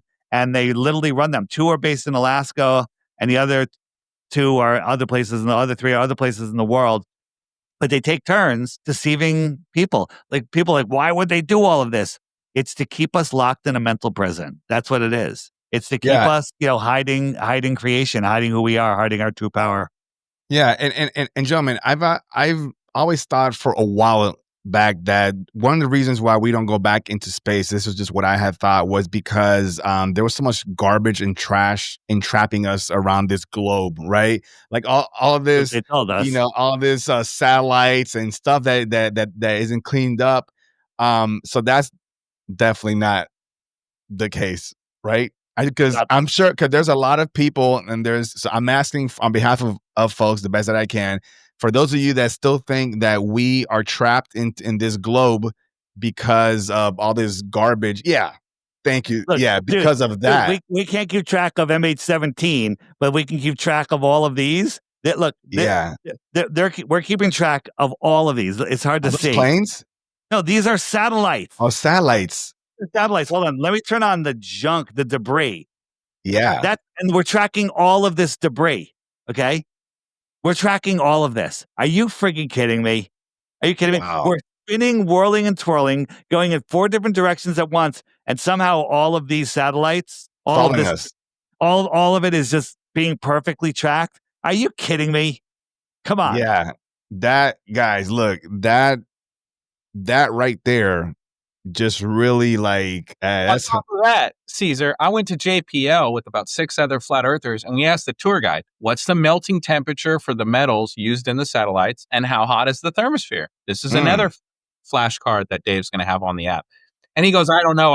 And I said, well, good thing I do my research, right? I knew the melting temperatures that they use for the metals in the satellites, and then the thermosphere is like twice that temperature. All of the melting temperatures for the metals are 2,000 degrees, 1,600 degrees Fahrenheit. The thermosphere is 3,500, 4,000 degrees. So I was like, how does it just teleport through the thermosphere to get to those outer layers of space? And he said, I don't know. I'll have to get back to you. And then he split our group of flat earthers up from the main group of people. And we got our own private tour through JPL because I just ask better questions than most people. I don't know. You're not supposed to ask questions, Nathan. I know. Just ask for autographs. That's all they want. Just, can I get your Mr. Act or not? Yeah. Let me show you the new feature on the app. It's please, yeah. So it's these flashcards, and it's got cool sound effects which you won't be able to hear here. You just hit start, and it's going to remember where I was last time. I was on card 71, and this is Foucault's pendulum, Franklin bells, and it basically gives you the proof and the explanation. This one here, an info icon showed up, so if I click it, it's going to bring me to a video showing more about that. And then I can hit shuffle, and it'll basically just go to a random card, and it just there's 215 now, and we just keep adding more, and I'm adding more and more connections. Anybody, when you get this on your app, it's included with your subscription. If you think of a video or a website or anything that supports one of these cards and there's no info icon, shoot it to me. On card number 1, it tells you how to do that. And say, hey, card number 143, here's the link. And I'll link it right up, and then info icon will show up. And this way, this is going to be one of the best teaching tools, and I could share it. I can click the share button right here, and I can send this card to anyone I want. Click, airdrop it, mail it, text it, They're awesome. and it'll send the card to them. They don't even need the app to see it. You can, someone says, "Where's your flat Earth proof?" Just start inundating them with these cards. I love this. I love this. Yeah. And Dave, is this organized by sections like, gravity?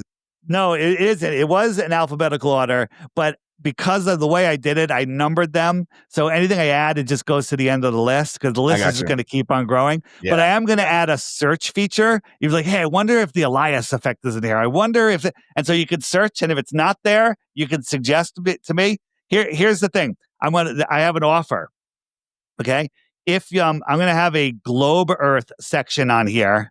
Oops, let me change that. So anybody that can give me a globe proof for the globe Earth section, you win. I'll pay you 3 Bitcoins. Okay. Anybody that can give me another flat Earth proof, you get a thank you. Okay. I give you a thank you. All right. So if you can give me a flat Earth proof that's not in there, you get a thank you. If you can give me a globe Earth proof for the globe Earth section, which doesn't have any cards in it right now, I give you 3 Bitcoins. I love it. I love it. So guys, that's a challenge there. Like if you want to be the first one on Dave's app with the globe Earth proof, yeah, there's your opportunity. If you want to shine, there's your opportunity there. Listen, love if you that. can come up with a globe Earth proof, the 3 Bitcoins is going to be nothing. You're going to be world famous, all right? You're going to be the person that shut down the flat Earth movement. You're going to be the person that proved the globe, and you're going to be famous. You're going to be one of the most famous people ever. Legendary. Guys, yeah. I'm excited. I'm excited for one of you. So let's do it. Let's do it. Throw it in the comments. You guys did last time. Do it. But again, here's my challenge to go. If you get the app, you get it at flatearthdave.com. The app is $3 and you get 95% of the app. But if you want the advanced features like the cards I just showed you, the friend finder, if you want to be able to send messages on the friend finder, or set up meetups as Nathan was talking earlier, you have to pay the subscription. The subscription is $11 a year, not a month, a year. Okay, a year. What are you doing, Nathan? I got a tick crawling up my leg. I'm in Arkansas right now. I just found a tick on my leg. An hour and a half, 2 hours. That can only happen on a flat Earth. Wow. Because if it was a globe Earth, I just saw your sweater, your hoodie there. NASA, the Earth is flat. Lies. I love that. Is that like a Star Wars type of theme, or like they stole the Star Wars logo, and then underneath I got Tinfoil Hat Factory. Shout these guys out. Check out the Tinfoil Hat Factory. But this one is chemtrails falling from the sky. I love it. I love it. Yeah. My point is, before you send me your globe proof, you have to click the frequently asked questions section and just make sure it wasn't answered in there, because it probably was. Educate yourself. Don't be afraid to admit that you've been wrong your entire life. Right? One of the biggest criticisms we get is you flat earthers will never change your mind. No. We all were globers. We all changed our mind based on new information. The problem is it's a lot easier to just remain believing what you believe because it doesn't take any effort. Right? But if you want to change it, you're going to have to deal with people that are lost in the matrix, people that are unable to think, people that are going to ridicule you. It's not so bad as it used to be back in 2014. Now people are like, just like you, Cesar, like, well, this is interesting. Let me look into it. And there's enough information out there where more and more people are waking up. But it's not the lazy man's answer. The lazy man's answer is believing. Belief is the enemy of knowing. It takes no effort whatsoever. Yeah, Cesar, you're a breath of fresh air, bro. We did not have people like Cesar in 2015.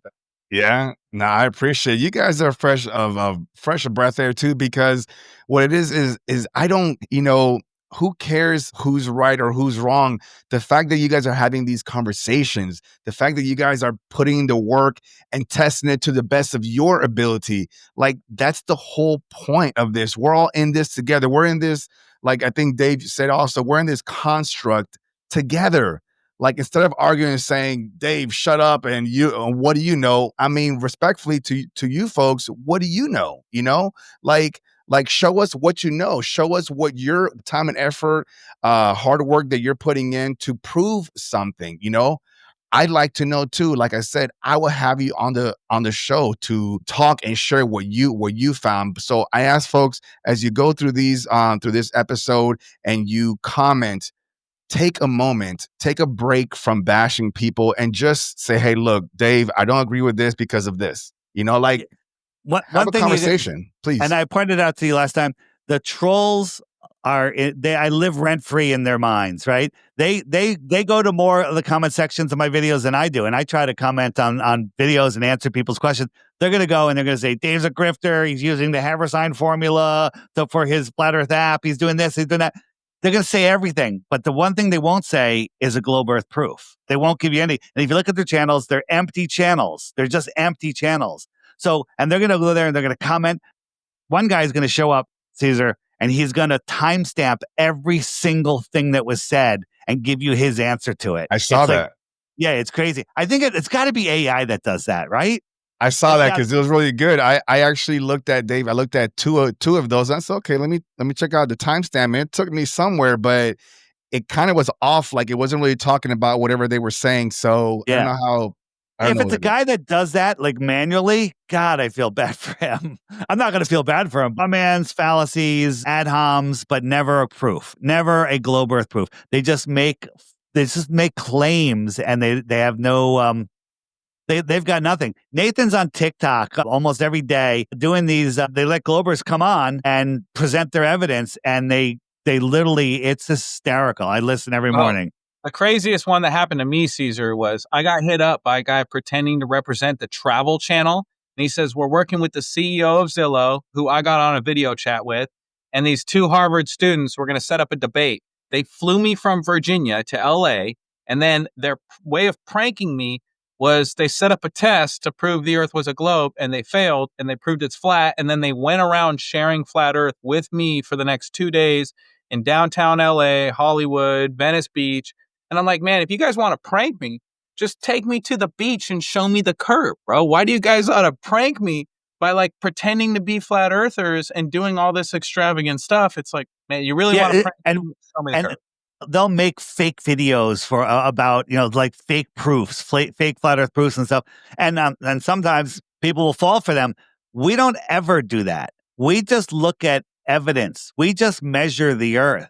We just look at impossibilities. They do stuff. I think we talked about the trip to Antarctica, which they call the final experiment, right? If the sun does this, then that. If the sun does that, then this. Well, that's neurolinguistic programming. It's stored as this is a final experiment. You store that as truthful information, and then you look at the two results, which actually do nothing, right? If you look at the flat Earth, the sun could be a lot of different things. The Freemasons say that it's projected from the center of the Earth, from the North Pole. The black sun is projected into the sky.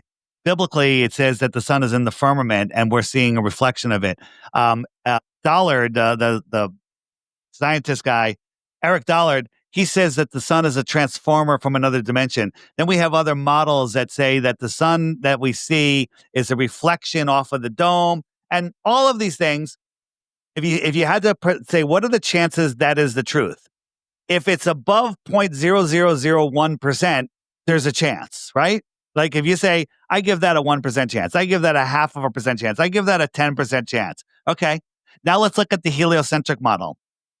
Helium and hydrogen in a gas vacuum, so much of it that it collapsed, ignoring gas laws of expanding into available space, it collapsed. There was so much of it that it could burn 640 billion tons every single day for billions of years and never get any noticeably smaller. It has gravity that holds on to Pluto, ignores our moon. It has sunspots in a gassy nuclear furnace. I can go on and on and on. The answer is, what are the chances of that being true? And the answers are 10 to the 10 millionth power, and maybe I'll put a 1 out there. Maybe. Okay? There's 0% chance. So when you realize the heliocentric sun comes with such unbelievable baggage and nonsense, you can't say, well, the movement of that thing determines the shape of the Earth, because that's ridiculous. Right. Man, that's a lot to take in and everything, but it does make sense though. I mean, because if just so some folks that don't know too much about the sun, I don't know a whole lot about the sun either, but so the sun, from what you understand, is it a ball of fire? And if so, doesn't fire need oxygen? Do we know? I What do don't know you what it is. know? I don't think it's a fire. I mean, Okay. because what's the proof on the card? The sun being a fire versus a light. Isn't there one of the cards on that? I haven't seen them all. I haven't looked at all the cards, but on the list, yeah, I'm sure there's something on there about how it's different than a fire. You can't get sun tan from a fire. campfire. You can only get sun tan from the sun. It's a different type of energy than a burning ball of gas. But yeah, like Dave said, it needs some source of energy, and it on their model, how to just collapse. Well, it would have pulled everything else around it in with it too, and it doesn't affect our moon. I mean, Yeah, there's esoteric conversation that talks about that the sun is not even a ball of fire. It's actually light coming from another dimension. Some esoteric knowledge says that the sun is a stargate. It's a portal, and the light that comes from the sun is coming from a different dimension. That's a whole different conversation there, which would then somehow explain kind of what you're saying, that it can't be fire. It can't be this, it can't be that. So if it's not that, then it has to come from somewhere else. I've got a theory. Go ahead, Nathan. I've got a theory. All the electromagnetic energy coming down to the Earth was absorbed and kind of transformed through the moon. And so as the moon moves around cooling the Earth, you can't send cold energy, but you can pull the heat or pull the energy from the Earth. Maybe it recycles it back towards the sun. That's a possibility. That's just a have. So, and my theory on the moon is that it delivers and removes souls from the Earth. Don't ask me to prove it, but that's my belief.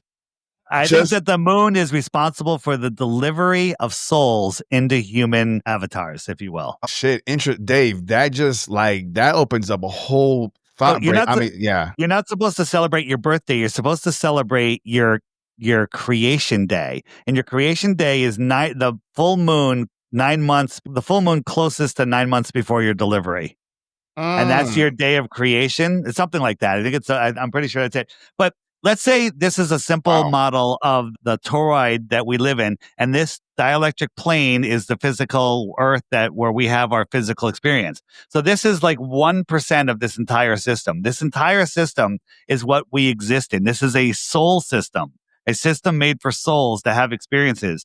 And what we're talking about today is this 1%. The rest of this is God's realm. It's spirit. We can't make any positive claims about the rest of this. All of these luminaries, all of this, we can only make positive claims about measuring what we can hit with a hammer, and that's this part right here. Dave, and I love this depiction, this video here. So you're saying this plane, this disc, that's our realm. That's where we're at right now. That's what you're saying from this model. That's what I think. Nathan, that's what you think. Sorry, I got a text right then. What do you think? I asked this disc that we're seeing. A simple depiction of, the toroid that we live in, and we live on this dielectric plane. Something like that. You want to add to that? Yeah, it could be a simple simulation of what we live inside of. Yeah. And then it might go way beyond here. We don't know. Right? We don't know. We don't know. People get upset when I talk about more land. I don't know if there's more land, but if you look at some of the other maps that have been found, like this one, this was from a Buddhist temple from 10 centuries ago. It was published in 1907 in a Hawaiian newspaper. What are all those other continents? Right. I think you said something earlier, a few minutes back on the show. You said there's nothing new under the sun. Yeah. So that means that if you can't create something that you haven't been inspired by or seen or been introduced to, so right? I don't know. Listen, I don't know what's existed before, but all of this technology that we're having now, I think it's old technology. I think it's been around before. There's a movie called Newsbenders. Not a movie, a TV show. And if you just go on the app to the video search section and type in Newsbender. So let me see. It's from 1960. There it is. Newsbenders. Okay.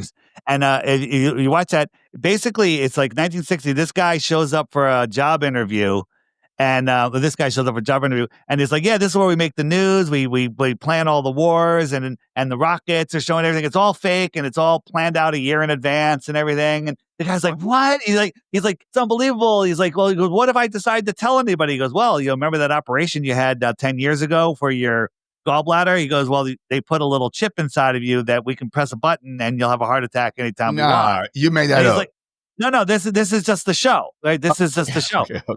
But I see.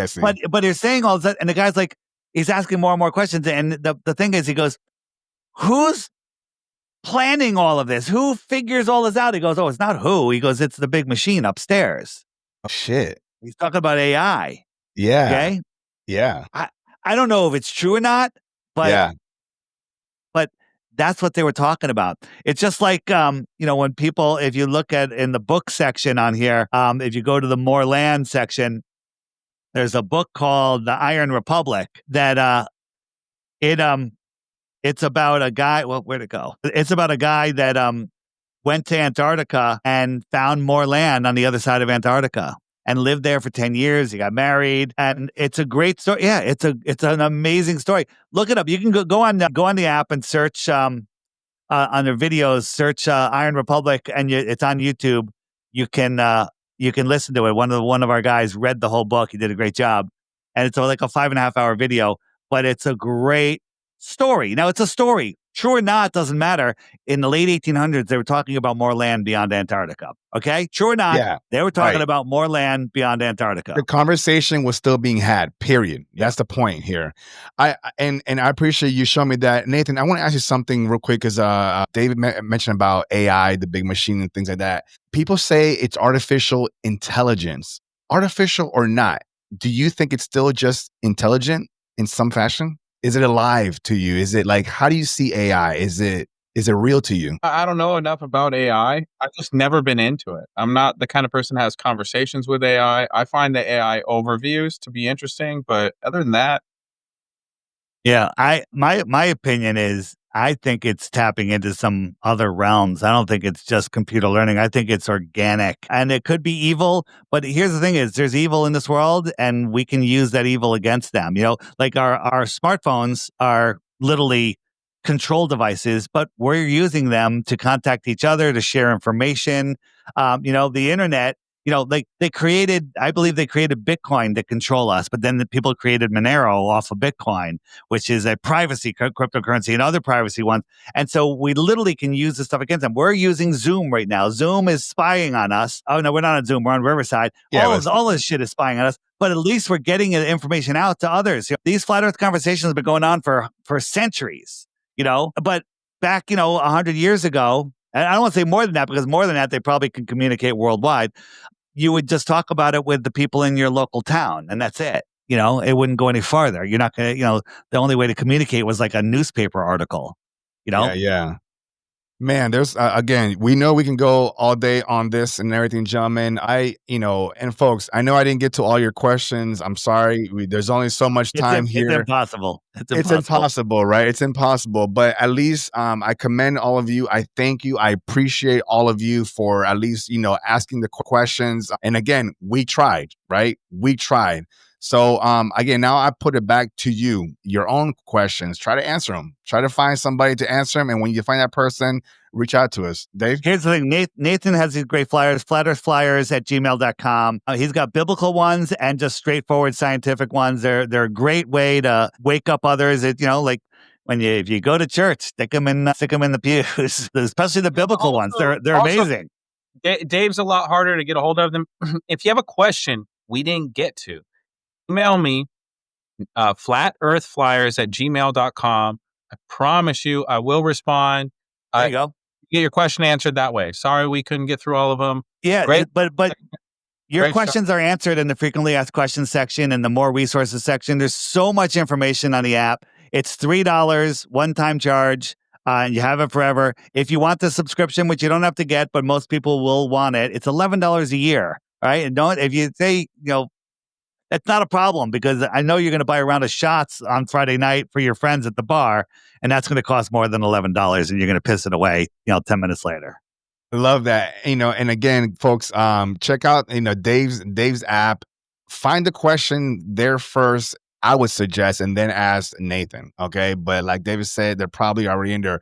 Dave, I want to ask you one last question from a guest that was directly to you. It should be a simple one, but at Light Path Divine ask, does Dave believe there is an edge to Earth? And if so, what does Dave think is beyond it? I don't think there's an edge, but we don't have access beyond 60 degrees south. So we're not allowed to independently explore what's out here, right? So people think that, that when they think about flat Earth, they think about what they're programmed to believe that flat Earth is a disk in space like this. You Google flat Earth, this is what Google is going to give you. This is ridiculous. This is the heliocentric straw man, flat Earth straw man, double straw man image. That's not the case.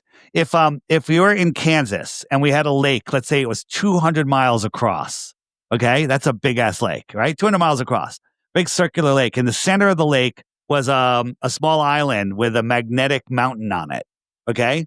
So if you're 100 miles out from the shore, you're 100 miles from the center, you're 100 miles from the shore, you can't see either. It feels like you're in the ocean. You take out your compass, it's going to point to the center, right? If I try to go west, I got to make a circle around that center so I can go west and end up right back to where I started from. Is that a sphere? Right? I can go east right around that magnetic center. But if I go south, I'm going to hit the edge of the lake. I'm not going to pop up on the other side of the lake. I can't fall off that lake. So if I get off the lake and I start walking away, let's say I walk for 10 miles, I can't even see the lake anymore. Let's say I keep walking another 10 miles, all of a sudden I find another lake. What's that? Right? I don't know what's out there. There may be a firmament and we may be shut in, right? Biblically, it says God created the firmament, surrounded the earth. But what if the earth is 1,000,000 miles past the shoreline of Antarctica? There's another 1,000,000 miles in all directions that we don't know about, right? I don't know.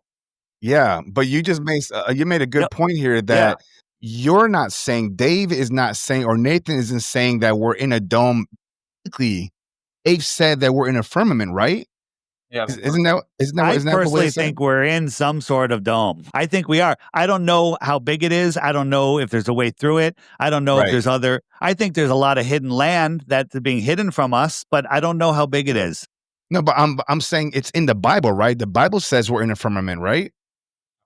Right. So that's my point that I'm trying to say. It's not you guys are saying that. The Bible says that. So for the Bible thumpers, the churchgoers, like if you're going to accept the one book, accept all of it, not just a part of it. That's just my thought here. What do you have there? Psalm 19:1? This is Werner von Braun, the Nazi that was brought over to run the rocket scientist that was brought over to run NASA. This is what his grave says. It says Psalms 19:1. The heavens declare the glory of God, and the firmament showeth his handiwork. This is our head rocket guy from NASA. That's his gravestone. Now, is that a deathbed confession? Is that just poking at us? Is that revelation of the method? I don't know. Take it how you want it. Take it how I you don't want know. it. I'm just trying to make sure that I'm making the point that it's not you guys that are saying this. This is stuff that's already been said, and you guys are just trying to figure it out too. Okay, so as we're coming down here to a close, I normally ask my guests 6 questions. I won't do that today, but I will ask Nathan 2 of those questions. Dave, you already answered them on the last show, so Nathan, this is just something kind of gives the audience a little bit more about you outside of what you've been already saying. So my first question to you, Nathan, is what is your definition of God? Is love, and love is patient and kind. It's not jealous, boastful, proud, or rude, does not demand its own way, is not irritated, and it keeps no record of anything anyone ever does wrong. It doesn't rejoice in lies or iniquity, but rejoices in the truth. And love, or God, never gives up, never loses hope, is always faithful, and endures all things. And I think the Creator, that is love, sent his son to die on a cross for you and me so that our sins could be forgiven and we could spend eternity in heaven with the God who created this beautiful flat earth that we're on with dolphins and strawberries and giraffes and cantaloupe. I love this place. I think it's cool. And I think you guys are cool. I really appreciate you having me on, Cesar. Guys, if you watch Cesar and you like what he does, share this podcast, share this live, blast it out. It's the least you can do. As a content creator, that's all I really ask from people is if you like it, share it. I appreciate that, Nathan. And one more for you, a little more personal. If you could talk to little Nathan, what would you tell him? That God's in control and not to worry about anything. I spent a lot of times when things get rough, like throwing a pity party, but like everything's planned. There's a season for everything. There's a time to laugh. There's a time to cry. And so if you're in the time of crying, just understand it's going to pass. And if you're laughing, just understand that you're probably going to be crying pretty soon. So I love that. And I appreciate that. And then one last plug in first from you, Nathan, on how people can find you. And then I'll give it also to Dave as well, please. Yeah. Nathan Thompson on Facebook. I post a lot on there. It's Be The Change on YouTube. One word, Be The Change. It's about 2,500 subscribers on there. TikTok is Enoch of TikTok. Instagram is Enoch of TikTok. And if you have any questions, if you need a referral code to Dave's app, anything I can help you with, flatearthflyers@gmail.com. That's also how you order flyers. And also, guys, I just got a new RV today, so I'm going around doing meetups. If you want me to host a meetup in your area and I can park my RV next to your house, let me know. Send me an email. Same email, flatearthflyers@gmail.com. And salute to Dave. Dave brought me on the podcast. Guys, download his app. It's worth its weight in gold. I promise you. Right. You'll get $10 out of it. Like, it'll be worth it. So check this out. If let me click this. If you go to the Meetup Maker, this is where people can create meetups. But the most important part is alert me of local meetups. Click that and then say, okay, I'm interested in meetups within 500 miles, and send an email to and put your email address in there. And then you'll get an email notification anytime anyone sets up a meetup. And then you're like, because you'll be like, oh man, it was a meetup. It was just 20 miles down the road. I didn't know. And I did it. I set up a meetup where, let me show you this, where on the friend finder, I could say, I'm going to set my radius to 50 kilometers, save, right? And at 50 kilometers, there's 442 people. Wow. Within 50 kilometers of me. I can click that button and I could say, I'm going to send a message. Hey, I'm having a meetup at John's Bar and Grill Saturday at 4:00. Here's the address. Boom, boom, boom. Check out the meetup. Check out the Meetup Maker, because I'll put more information there, and send it, and everyone will get a message. Everybody gets it. So everybody is aware of what's going on, who, what, where. Whether you're a subscriber or not, you'll get the message, right? Wow. Yeah. So everyone gets the message, and and then there's also dating on here, but you can click on somebody's thing. You can send them a message. You can click on their profile. And there's, Dave, you're making it too easy for everybody. I mean, you have everything. It's a one-stop shop application, folks. Dude, every blue dot on there, male or female, you have more in common with them than any dating site will ever be able to match you up with, because they're awake and aware. They know about the science, right? They're all awake and aware. And there's already people married, babies because of this. It's just a great way. Listen, if you do a meetup, and one person shows up from your town, it's a win. Now have a new best friend. It's a total win. I love right? that. Nathan, you've done meetups with 50, 80 people, and you've done meetups with 2 people. Guys, I don't care what you guys say about Dave, man. He's got a heart and everything. Not only is he trying to share and spread the information, but he's trying to connect people. Find love, man. Start a new generation based off of these foundations of these truths, call it flat earth truths, whatever you want to call it, but these aren't things outside of the experiments that Nathan and Dave do. Everything else that they're finding, someone else has done the work. So I would say, guys, give them a little grace and stop saying that they're making up everything, because all they're doing is just rinse and repeating, sharing what's already been done. So okay, so with that being said, Dave, one more time. Oh, go for it. The last thing is, you can get the app at flatearthdave.com. It's just for Android and Apple right now, mobile devices. Works on iPads, amazing on iPads. But when the first thing it's going to ask you is, do you have a referral code? You don't get any discount. It's only $3. But the referral code is if, hey, somebody told me about the app, their referral code is, well, Nathan's referral code is NEO, right? NEO.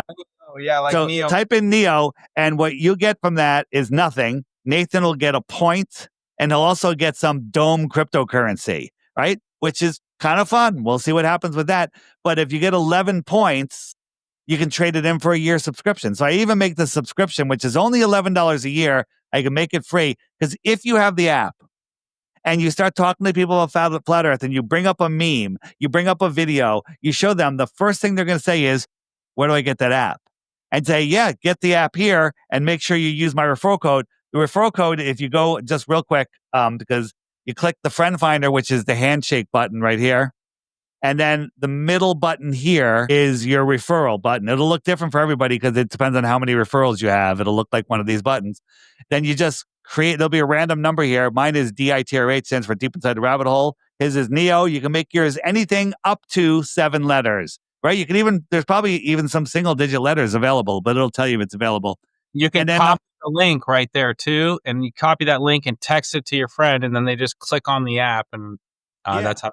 Yeah. You can share it if you share an image. If you share one of the cards with somebody, it always gives them a link to the app. But just make sure you tell them to use your referral code because you'll get 1 million Dome coins worth a few dollars, right? Who knows? But you also get the points, and it'll teach you some things. So again, I just want people to wake up.